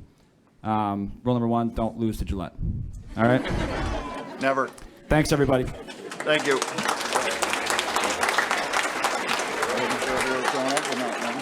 Well, I mean, I was fucking, I was kind of flustered. I was fucking bumping my car. I know. No, it's my bottle burst. I'm like, fuck, I gotta go change my jacket. But then Kelly called me. Yeah, I mean, we've 40 minutes early. Thanks, man. Hey, good job. You're amazing. You gonna yell at the lady for using up all this time? Yeah.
Mr. Linus, are you ready, sir? Yeah, sure. Please. Awesome. Well, I'll start off by just thanking you guys for coming, and thank you for the tour the other day and the presentation. It was very well done, and it was very eye-opening for sure. So we appreciate you guys being here, appreciate all the effort you've put into this project, and we're excited to learn more about it. So whenever you're ready, sir, the floor is yours. Well, thank you, and thank you for making the tour and all your hard work doing these things. I think we all know what it takes to be that committed and dedicated to making the right choices. So as we talked about, is this not clicking? Am I doing it wrong? Point it somewhere. Oh, there it goes. So you were there yesterday, and so most of you, and that's phase one, and we completed that in '24. We went out and we met with the city, and we found approval, and the mayor dedicated that space to be used for a bocce complex. And all our ask is that our athletes could have access to that for their practices and for tournaments, and we'd have to have some type of scheduling. We'd work with the parks, and that's all we asked for.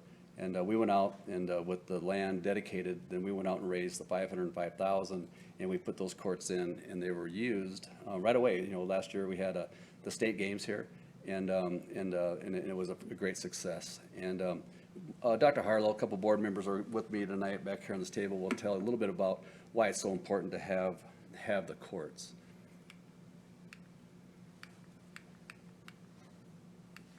Maybe.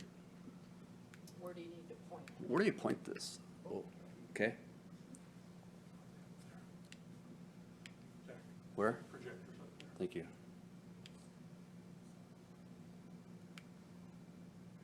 So, as we talked about last night, it's a public-private partnership, and the $505,000, which I've already talked about, and we're already getting hundreds of citizens and Special Olympic athletes utilizing the court on a regular basis. The benefits, the economic benefits you're going to see is that last year with a very short notice, we had 470 participants, and it was a huge success. They estimate that that's about $194,000 on a one-day event. And if we finish this project and put 8 more courts in, we estimate, and it's not us, Visit Rapid City estimates that that's going to be closer to 623. So we think that range is going to be anywhere from 600 to 800,000 economic impact per year.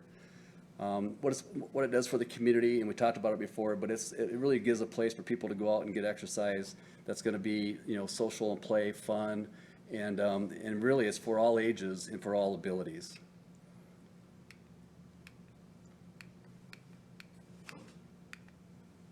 That's a little slow. You know what our funding request is, but I'll repeat it. We're looking for close to $950,000 of the vision funds, and that money is not going to go to the bocce courts. It's going to go to shelter, benches, lighting, restrooms, landscaping, and it's going to be maintained by the Parks and Recreation. And they've been maintaining what's there right now. They're actually trying to enhance it with some trees, but it needs so much more. That's such an important corner. It's the center of Rapid City. It really needs to be eye-catching and something that is a staple, something that people go visit. They go, wow, isn't that the coolest place? And honestly, it's going to be one of a kind. There's not another place like this, and we're going to own it and probably own quite a few tournaments because of it. We're looking for that $945,000, but we're coming with our own money, and we have donations already committed to this if you approve it for additional $590,000. So we'll be in this for 54%, as I told you before, 46% by vision funds, and maintained by parks. The timing of that, we're looking at 2025 with the plan that you saw. Those of you who were there, we're going to need. We'll spend $606,000 of the vision funds in 25, and the other 339 in 26, and the project will be done by the end of 26. Recapping that, that's $505,000 that we already put in it to get us to 2024. We're looking at another $590,000 that we have committed already, and so there's the mix that I talked about. It's a dollar for dollar pledge to make it happen to be used for through of course my lifetime and many others. There's the again we're paying half. There's you know, a couple important things, you know, this is, you know, it's a big request, and we know that. You know, $1 million is a lot of money. But it's going to a place where people can use, you know, every nice day of the year. And it's gonna be lit, it's gonna protect from shade, all the things that you can add to this. And again, we can't bring our money to this project unless we have the commitment from the vision to go that way. So the timeline, we visited last night, you can see where we already have the 24 build, and then we have the 25 build starting. This is shovel ready, you know, so we will then ask for the shelter, picnic area, and restrooms and lighting to be done third quarter, fourth quarter this year. Next year, come back in with the 336,000, whatever that was, for the benches, landscaping, irrigation, and those Gaga pits that are also very entertaining and a fun game for kids and for adults of all ages. Summary of our ask. Again, there it is. I don't want to waste your time. It's nothing has changed, and we really think that guaranteed impact, economic impact, year over year over year, is just one of the reasons that you would do this. We're not asking for something that had to be taking a lot of future monies from the city to maintain, nor to build on. It's going to be done, and it's going to be turnkey. So before I go into the questions, I'd like to introduce a couple board members. My time okay? Yes, sir. Okay. I'd like to first of all ask Dr. Harlow to come up and you know, these people behind us here have been with Special Olympics for 18 years when we reorganized. And we had 17 athletes. We have 257 athletes now when you actually count them all up. And we have unified programs and other things that we're very proud of. But it's with this group here that we're here today providing activities for our athletes 12 months a year. So Dr. Harlow? Thank you to the committee for your willingness to serve and for your donation of your time for this important work. I've actually been with Olympics since I was a college student. That's quite a little while ago.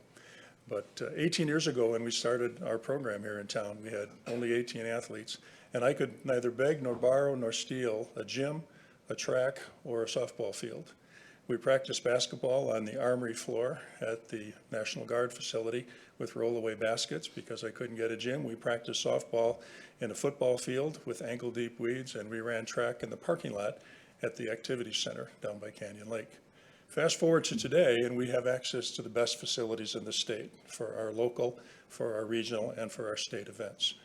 This is a continuum with the bocce along that same line. 5 years ago when we started bocce, we would have to arrive an hour early for practice, unload the PVC pipe from the trailer, lay it out, cut the grass, and have it ready to roll on the grass.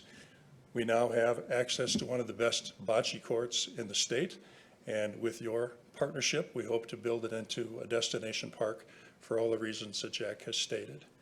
What this has done overall for us as a family of Special Olympians is to meet the three major goals that we have: opportunity, inclusion, and respect, something that has in the past been lacking with our special needs community, but this brings all of those things together. Thank you again for your service, and thanks for listening. And next is Nick Davis, and Nick has also been with us from the beginning, and he's a board member and a basketball, he's the head coach. I appreciate you guys taking the time to listen to us tonight. I don't know if I need the speaker, if I'm just loud enough, right? I know that, right? What I bring, and I know some of you heard this last night, but I always tell people if they're having a bad day, come to one of my Special Olympics practices, right? Your day will be turned around, right? Like, these athletes will turn your day around. It is some of the coolest times I've ever had in my life. I've been spending time with these athletes. And I think that that's where bocce comes into play. Is bocce is a unified sport, meaning that we have an athlete with a non-athlete. They're paired up, they're a team. To a point now where we're several years into this with bocce, and we've got volunteers that only want to be with their athlete next year, right? They've developed this partnership, they develop a friendship that is outside of just our athletes, right? So we have people from our community that they're spending time with our athletes are spending time with them. It's awesome in the long run, because you think about it and you go, if somebody is volunteering with Special Olympics, they're tied into the community. They're building these roots in our community. They're probably going to stay in our community, right? It is just an awesome partnership that you see between that volunteer and the athlete. And bocce brings it together. You have to you have no athletic ability to play bocce, right? We have people like, hey, I want to help. And they go, I don't know how to play basketball. Don't put me on a softball field, right? I don't know how to ski, all this stuff. And I go, hey, can you roll a ball? You can play bocce. And some of these people are like, this is so much fun. So much fun. They come back year after year. So that's where I just say bocce is an amazing opportunity to bring not just the Special Olympics athletes together, but the rest of the community and tie them together and get that inclusion that we all hope for. So, Jack, thank you. Thank you. In summary, I think I might be over time. I'll be very brief. In summary, the Rapid City Bocce Complex is a public-private partnership with Parks and Recreation and Special Olympics. Bocce is the fastest growing ball sport in the world, providing light exercise and physical activity for people of all ages and abilities. More than half of the total cost of the Bocce Complex will be contributed by community donations. Bocce Complex request is less than 8% of the total vision funds, with an economic impact estimated at, as I said, $600,000 to $800,000 per year. If approved, the community project is shovel-ready and will be available for 25 Special Olympic state games in September. Thank you for your time. Questions?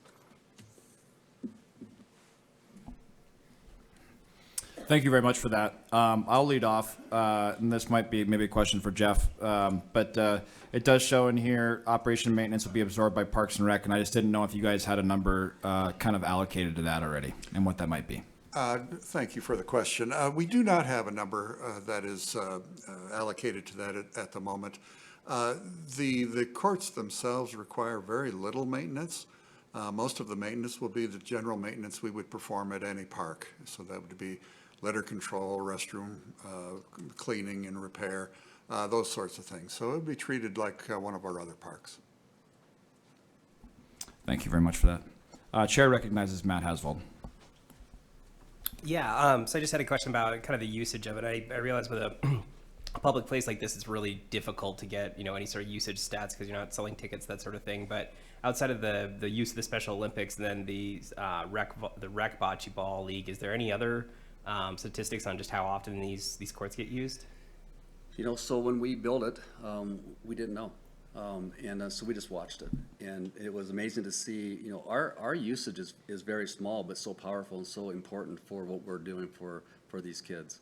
And you're already seeing the leagues, you know, I think they had 30 teams on the first season and even more the second season, and that will grow. And that's just, you know, a younger population. You know, this is going to get up to this, you know, it's like kind of like a pickleball little growth, if you will. And the older community, the seniors will come out and play. It's proven at every club that has bocce. A lot of tennis clubs, but mainly like golf courses, they'll have a couple bocces, and that senior crowd loves it.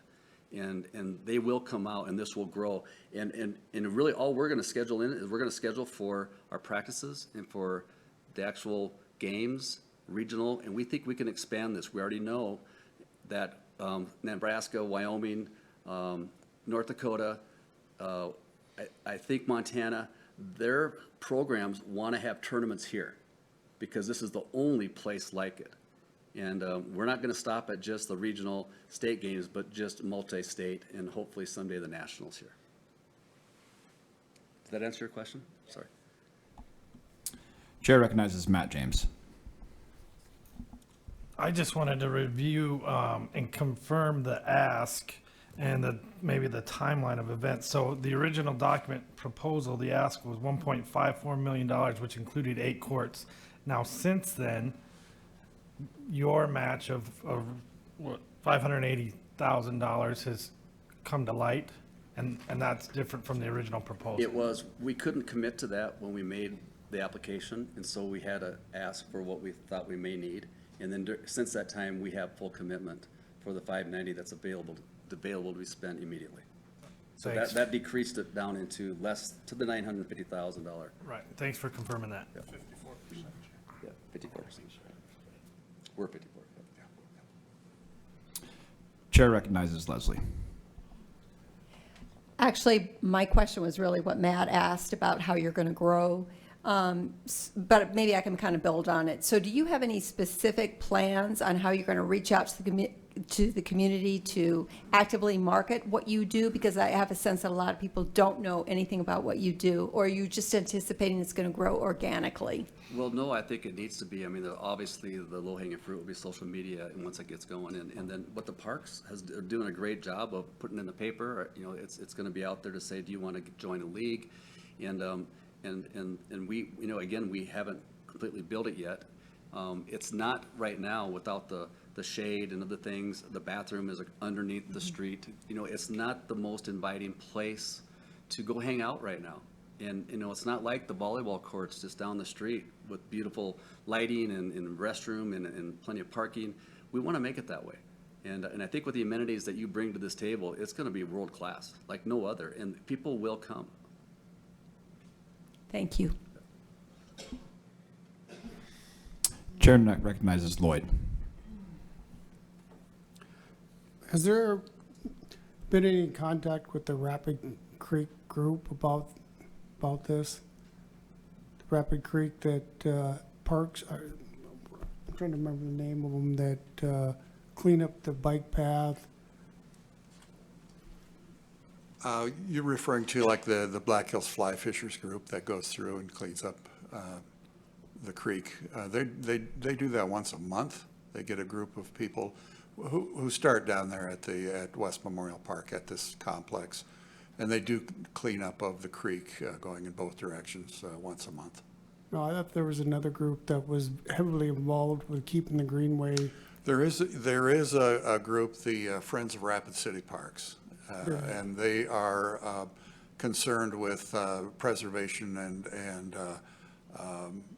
and cleanup of the greenway, the entire greenway. Yeah. And yes, they were in favor of the original project, which started the bocce complex. So yes, they have been involved. Okay. My only other comment is, you know, I didn't know anything about this until Nicole from the mayor's office had talked highly of it. And I'll just say, I appreciate all the hard work that you guys did in educating me yesterday on the complex in that area. And you guys have done a very good presentation, and I like the idea of making that a better area with the infrastructure. You guys have put your own skin in the game as far as building the courts, and you're still gonna do that, and all you're asking for is the beautification and some infrastructure for that area to help support that. So I like that.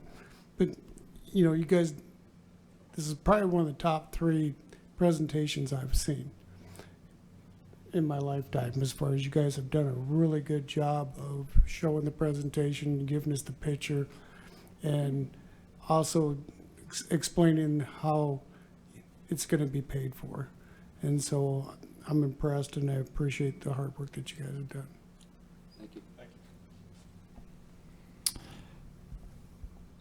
Chair recognizes Matt James. I was going to mention, I left yesterday with a good understanding of bocce ball, which I probably didn't have prior to that. I did not, however, leave with a good understanding of Gaga. And am I the only one? And I could probably look it up, but if you could just briefly explain these octagon shapes I'm seeing. I've watched the kids play, my grandkids play, and I couldn't tell you how. But I could tell you that when the Gaga course, the court that I watched them play in, it was actually at Arrowhead Country Club, and they put in a brand new one there. And you know, there's kids playing in the playgrounds, but that court was full, and it was full of my youngest granddaughter, who was 3, up to 11-year-olds. And then once it's something about the ball, when they don't catch it or something, they have to step out of the ring, and the last one standing wins the Gaga. I think that's how it's done, but I watched it, and I just sat there and laughed because they're just screaming, yelling, having fun, and it's for all ages. So, thank you. Yep. It's a game that has my 6-year-old and 9-year-old at each other's throats when they're playing it. So there is some competitive nature there, but Chair recognizes Matt Hasvold. Yeah, I just wanted to clarify one thing just to make sure that we have it right, that the $589,000 match is contingent upon the Vision Fund. Correct. Okay. Yeah, it just doesn't seem right to do more of what we got there without it being a beautiful park. Yep. It's part of the donor's request, is that, you know, maybe if that wouldn't be the right time. I think we just need to finish this project, and that's why we went out and said, let's show them how much we support this. We'll bring our cash and make it happen. So. Anything else, committee? Alrighty. Well, thank you again to all of you for the tour. It was very eye-opening, and we really appreciate all your efforts that you guys have put into this and the volunteer hours. I know you guys have put a ton into it, and I think, or I can speak for the entire committee here when I say that it's a very worthwhile project, and we appreciate everything you guys have done for our community. Thank you for your time.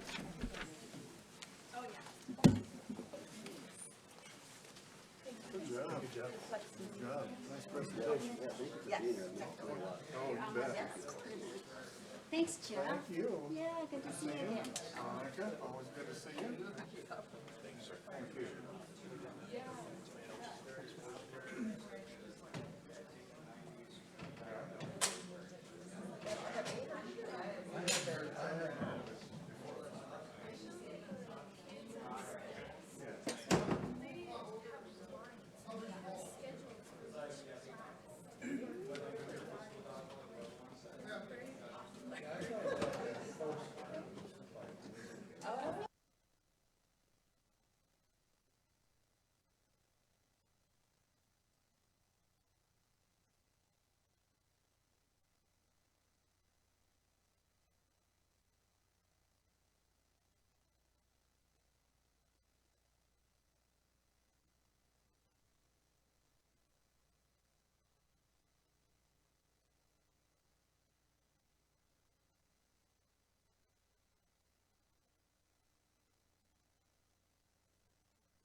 Well, good evening. Before we begin, just a quick couple housekeeping items. First of all, thank you to everybody for showing up to the last presentation of the evening, but nonetheless, just as important as all the others. Up in the corner of the screen there, you'll see the 10-minute time frame. There's 10 minutes for presentation time, and then once that expires, we'll move into the 10-minute Q&A. And we're sticking to that pretty closely. So once that time is up, the presentation portion will end, and we'll move into the Q&A. So as long as you're ready, sir, the floor is yours. Thank you.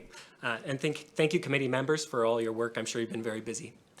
Some of you might remember me. My name is Aaron Udy. I am a board member of the Rushmore Tsunami. I got involved with this actually 5 years ago. Dr. Jen Kruger and I really saw a need at the city for more swim lanes. Kids were being kicked in the face. We worked hard to put a presentation together for the last round of Vision Funds. We met with so many people before that, Parks and Rec Board, head of rec, then we met with the Vision Committee.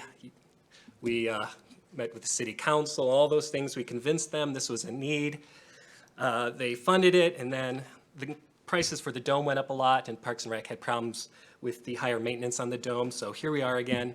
I hope you too will see the increased need for this. So why this project? Well, the city already saw the great need for this, and that need has only increased.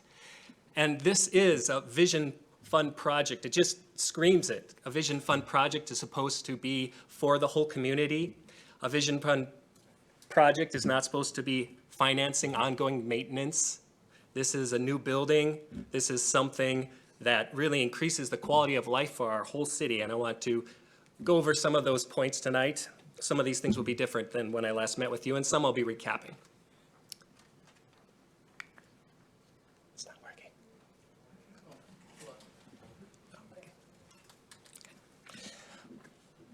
Some of you saw when you were there and that there's a real need for more pool space, more lane space here in Rapid City. And that's only just for the swim team. There are many, many other groups besides the swim team who want pool time and lane time, but we don't even have enough lane space just for our swim team. To give you an example, some comparisons, for example, our swim team just hit about 100 and we have no more room at the two pools we have here, the Roosevelt and the YMCA, no more room for kids to be added to that. Whereas, for example, teams from like Watertown, their swim team is over 150 people. Aberdeen has a bigger team than us. Not only are those much smaller towns than us able to have bigger swim teams because of the space they have, they're also able to hold state events. And I told some of you, we aren't able to hold that. And that's just talking about the swim team, especially during our peak times, which are 4 to 8:30. There's not enough room for the kids, but there's also many other people wanting to use the water, from polo teams to swim lessons to paddle boarders to scuba to just casual citizens of any age wanting to do lap swimming or just have a fun time in the water. So our space is already very insufficient, and Rapid City is really growing. So there's a real need there. One of the things also that, this is for the whole community. This isn't just for one sport. I have pictures of some of the various activities that go on there. This is for all of them, and it's for all ages. Water activities being one of the best activities for our elder citizens, to being able to have low impact things on joints that might not be working well for people with disabilities, being able to raise up the water temperature to do some of that therapeutic stuff. Whereas we have two pools, we can have them at different temperatures. The inside one can be made warmer for younger kids and our elderly people. And covering the outside one, it can be more of a competitive pool for some of these activities. So this is for the whole community, something that we've really tried to stress. And in the past, the Vision Committee saw, oh yeah, this is quality of life for our whole city.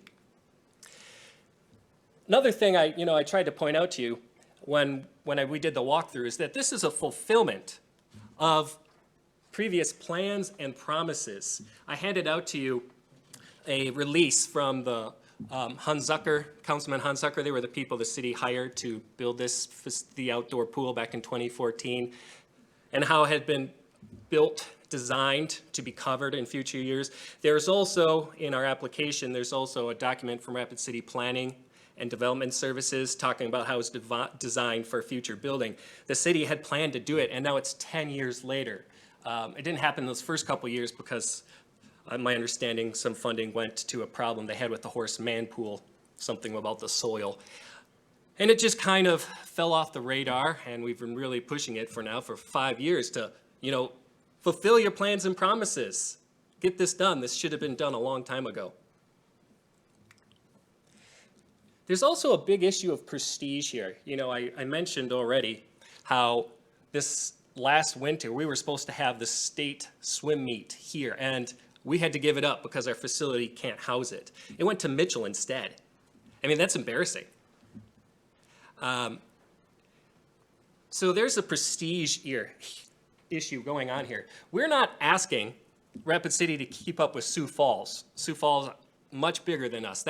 By the way, that's a picture of Sioux Falls facility. You want to build something that big, that's fine with us. But we're not asking you to build that. We're asking you something much more affordable, something that will cover the needs and really serve our whole community. It also protects that pool.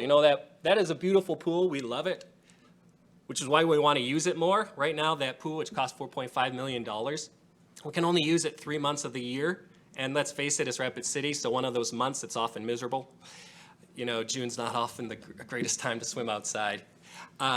So we want to use it year-round and to keep it around for many years. So a great way of doing that and protecting it from the elements is by covering it as was planned long ago. So this is a good investment for our city for all those reasons. When Dr. Kruger and I first looked at this, what can we do? Well, cover the outside pool. That outside pool, as you saw it, it's 4 times bigger than the inside pool, roughly, a little less, but 4 times bigger. We have 4 times the lane space, 9 months of the year. So this is a practical, affordable solution, contributes to the growth and well-being of our community, and it's extremely timely. That's one of the things you mentioned in the application. How timely is this? This takes around 30 weeks, and most of it's being done at the manufacturer.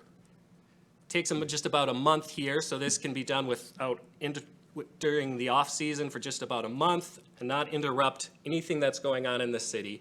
And that money then is making a difference very quickly.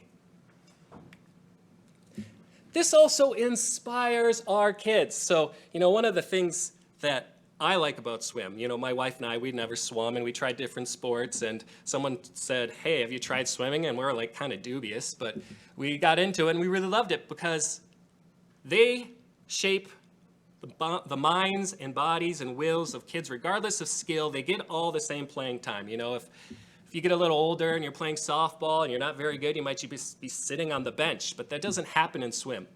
They get equal attention from the coaches, they get equal playing time. So that's one of the great things about swim. But another thing I want you to consider is bringing Rapid City an Olympian to inspire our kids. Both those people up there, Tamara and Tony. Tamara, by the way, sometimes helps coach out our team. They swam here in Rapid City for our teams.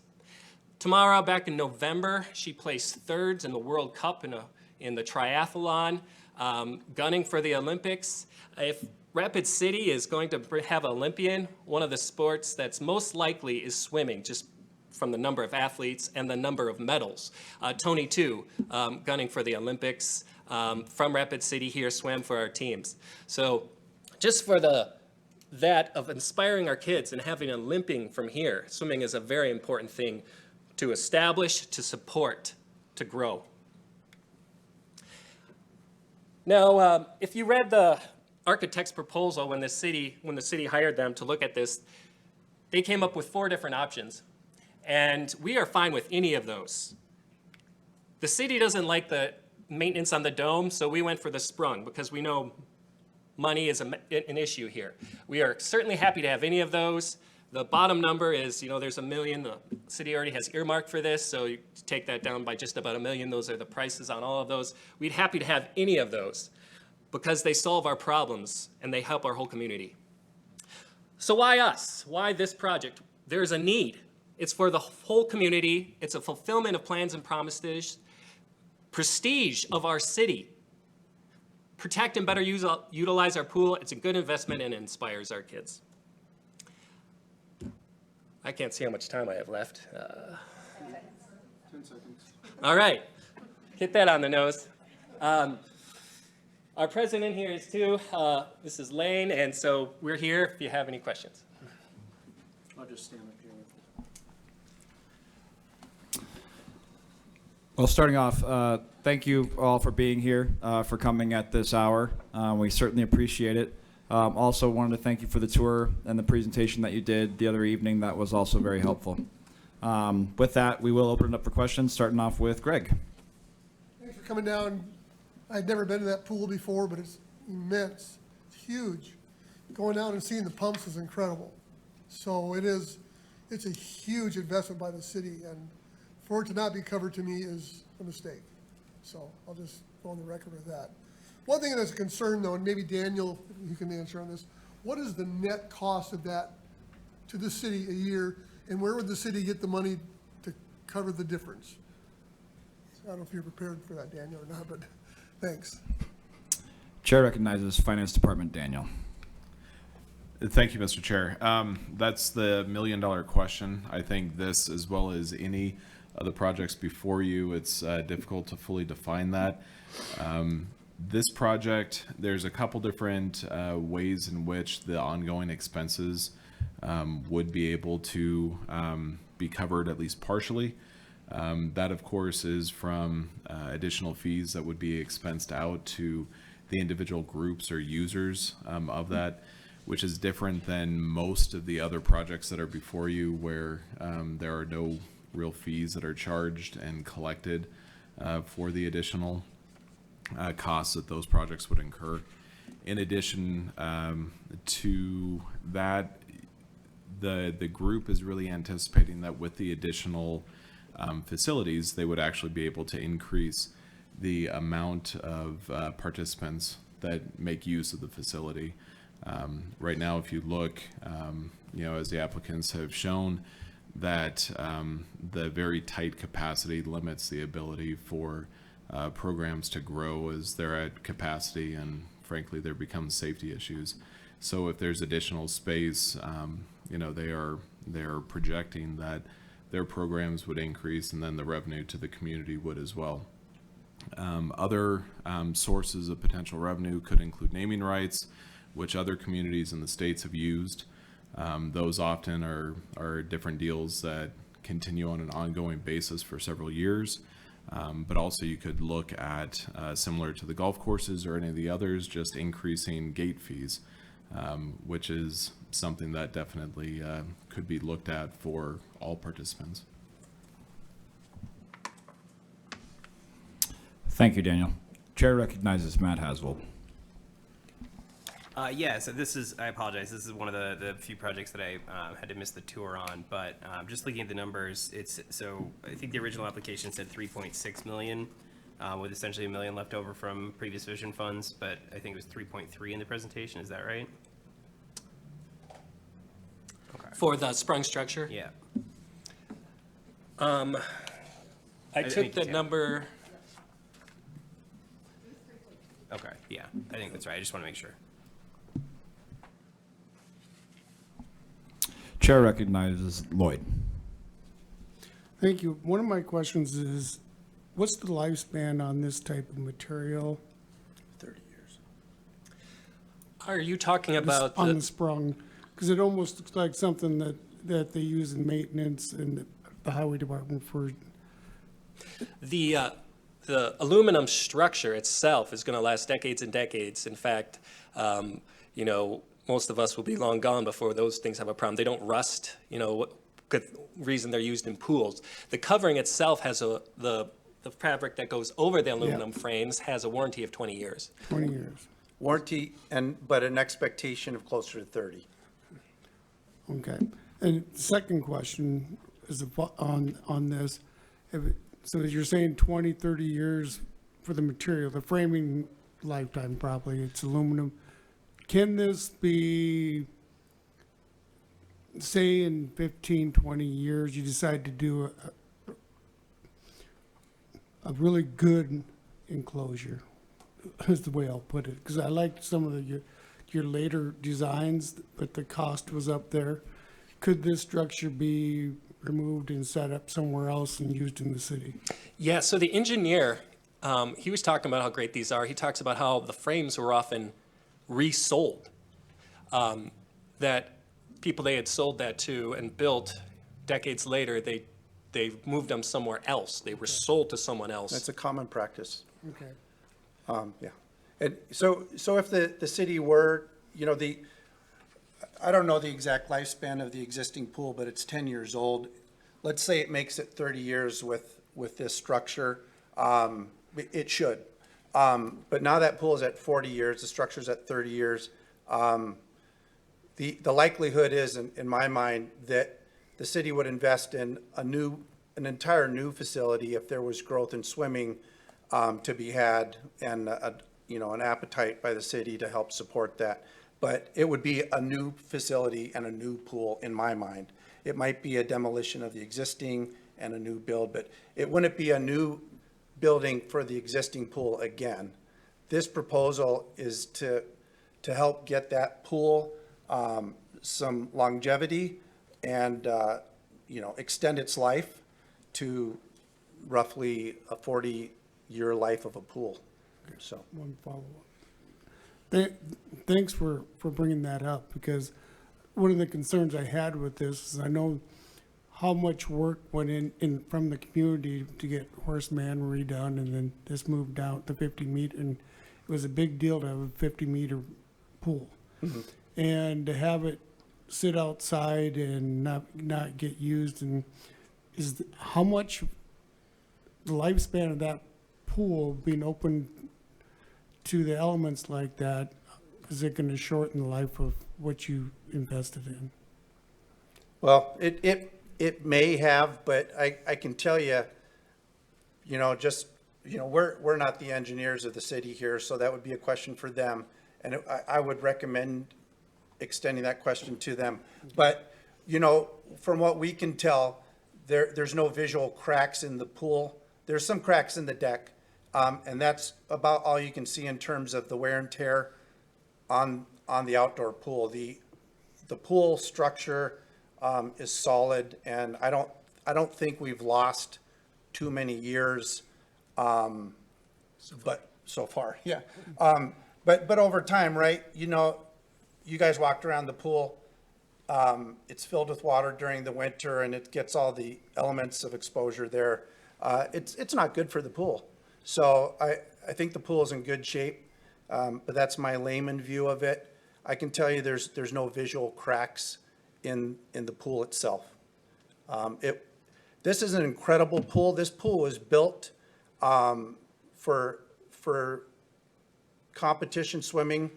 It certainly supports all different types of water activity, but it's an incredible racing venue, and it's an awesome investment that the city made 10 years ago. $4.5 million. It would cost nearly $6 million to build it now, just based on inflation. I don't know about other things, but unfortunate if we don't get it covered. It's just a beautiful investment, and we do need to keep pace with. I know I'm off subject, but we need to keep pace with. It's important. We have 19 to 20 teams in our state swimming collaboration communities. Most of the communities, of course, are smaller, right, except for Sioux Falls. But there's 5 other communities that have a more significant pool and facility solution for competitive swimming than we do here. Vermilion standing up an indoor 50-meter pool that's just opened last month or this month. And then you may have heard about Gillette they're opening a $38 million pool that's opening in June. Their community invested that much, you know, and so, right, we're talking apples and oranges with Gillette, but, you know, for our communities here, we're looking to bring some of that responsibility to this community. And I just want to share, this is a really important point. Rapid City has done a great job of doing what the school district hasn't done because this is not a sport that's recognized by the state, okay? So then therefore it's not recognized by the school district. And so the burden has been on the city. And many of our South Dakota cities have done a great job elevating this sport to keep it on pace with other states. Every other state in the United States has high school swimming except for South Dakota.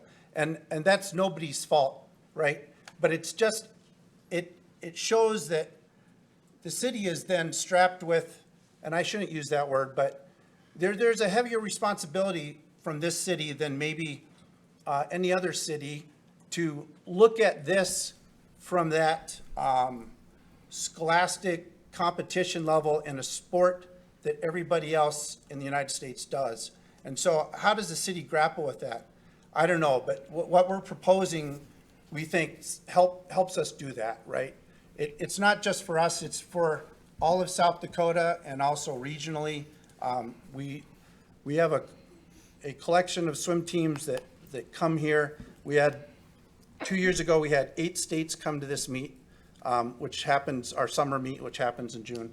And we used to have Canadian teams come down to, back when we were hosting this meet at the Horts Man Pool. So the city's done a great job of supporting it, but kind of at a flat level since they built Roosevelt Swim Center. And so to grow our sport and to grow all the other activities that deserve time, indoor time I'm talking about, from September to May every year, you know, for all of those reasons, for all the community, we're here for them. This is not just for the swim team. Thank you, sir. That is our time. I did have one final question. Hopefully not too quick here, but have there been any fundraising efforts?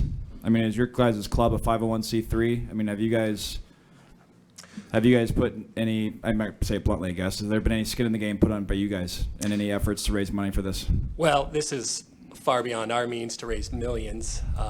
We do have fundraisers just to keep our team afloat, to you know, pay our coaches, to pay the fees that we pay at the swim center, and it's quite a lot that we pay. And if we grow our team to the size it should be by our calculations, Rapid City should have a team of around 200 people, swim team. That's just the swim team, not including the other sports and activities. But if we had a team of 200 people, we'd be paying $30,000 a year to the city. Sure. Yeah. Okay. The other thing, and I need to answer this too, sir. So we, if that's okay. I am afraid I'm gonna have to cut us off just to keep it equal upon all the presentations. That's unfortunate. But I do want to thank you guys for your time and thank you all for coming down and thank you for the tour and we appreciate all your guys' efforts. Thank you so much. Thank you. Appreciate it.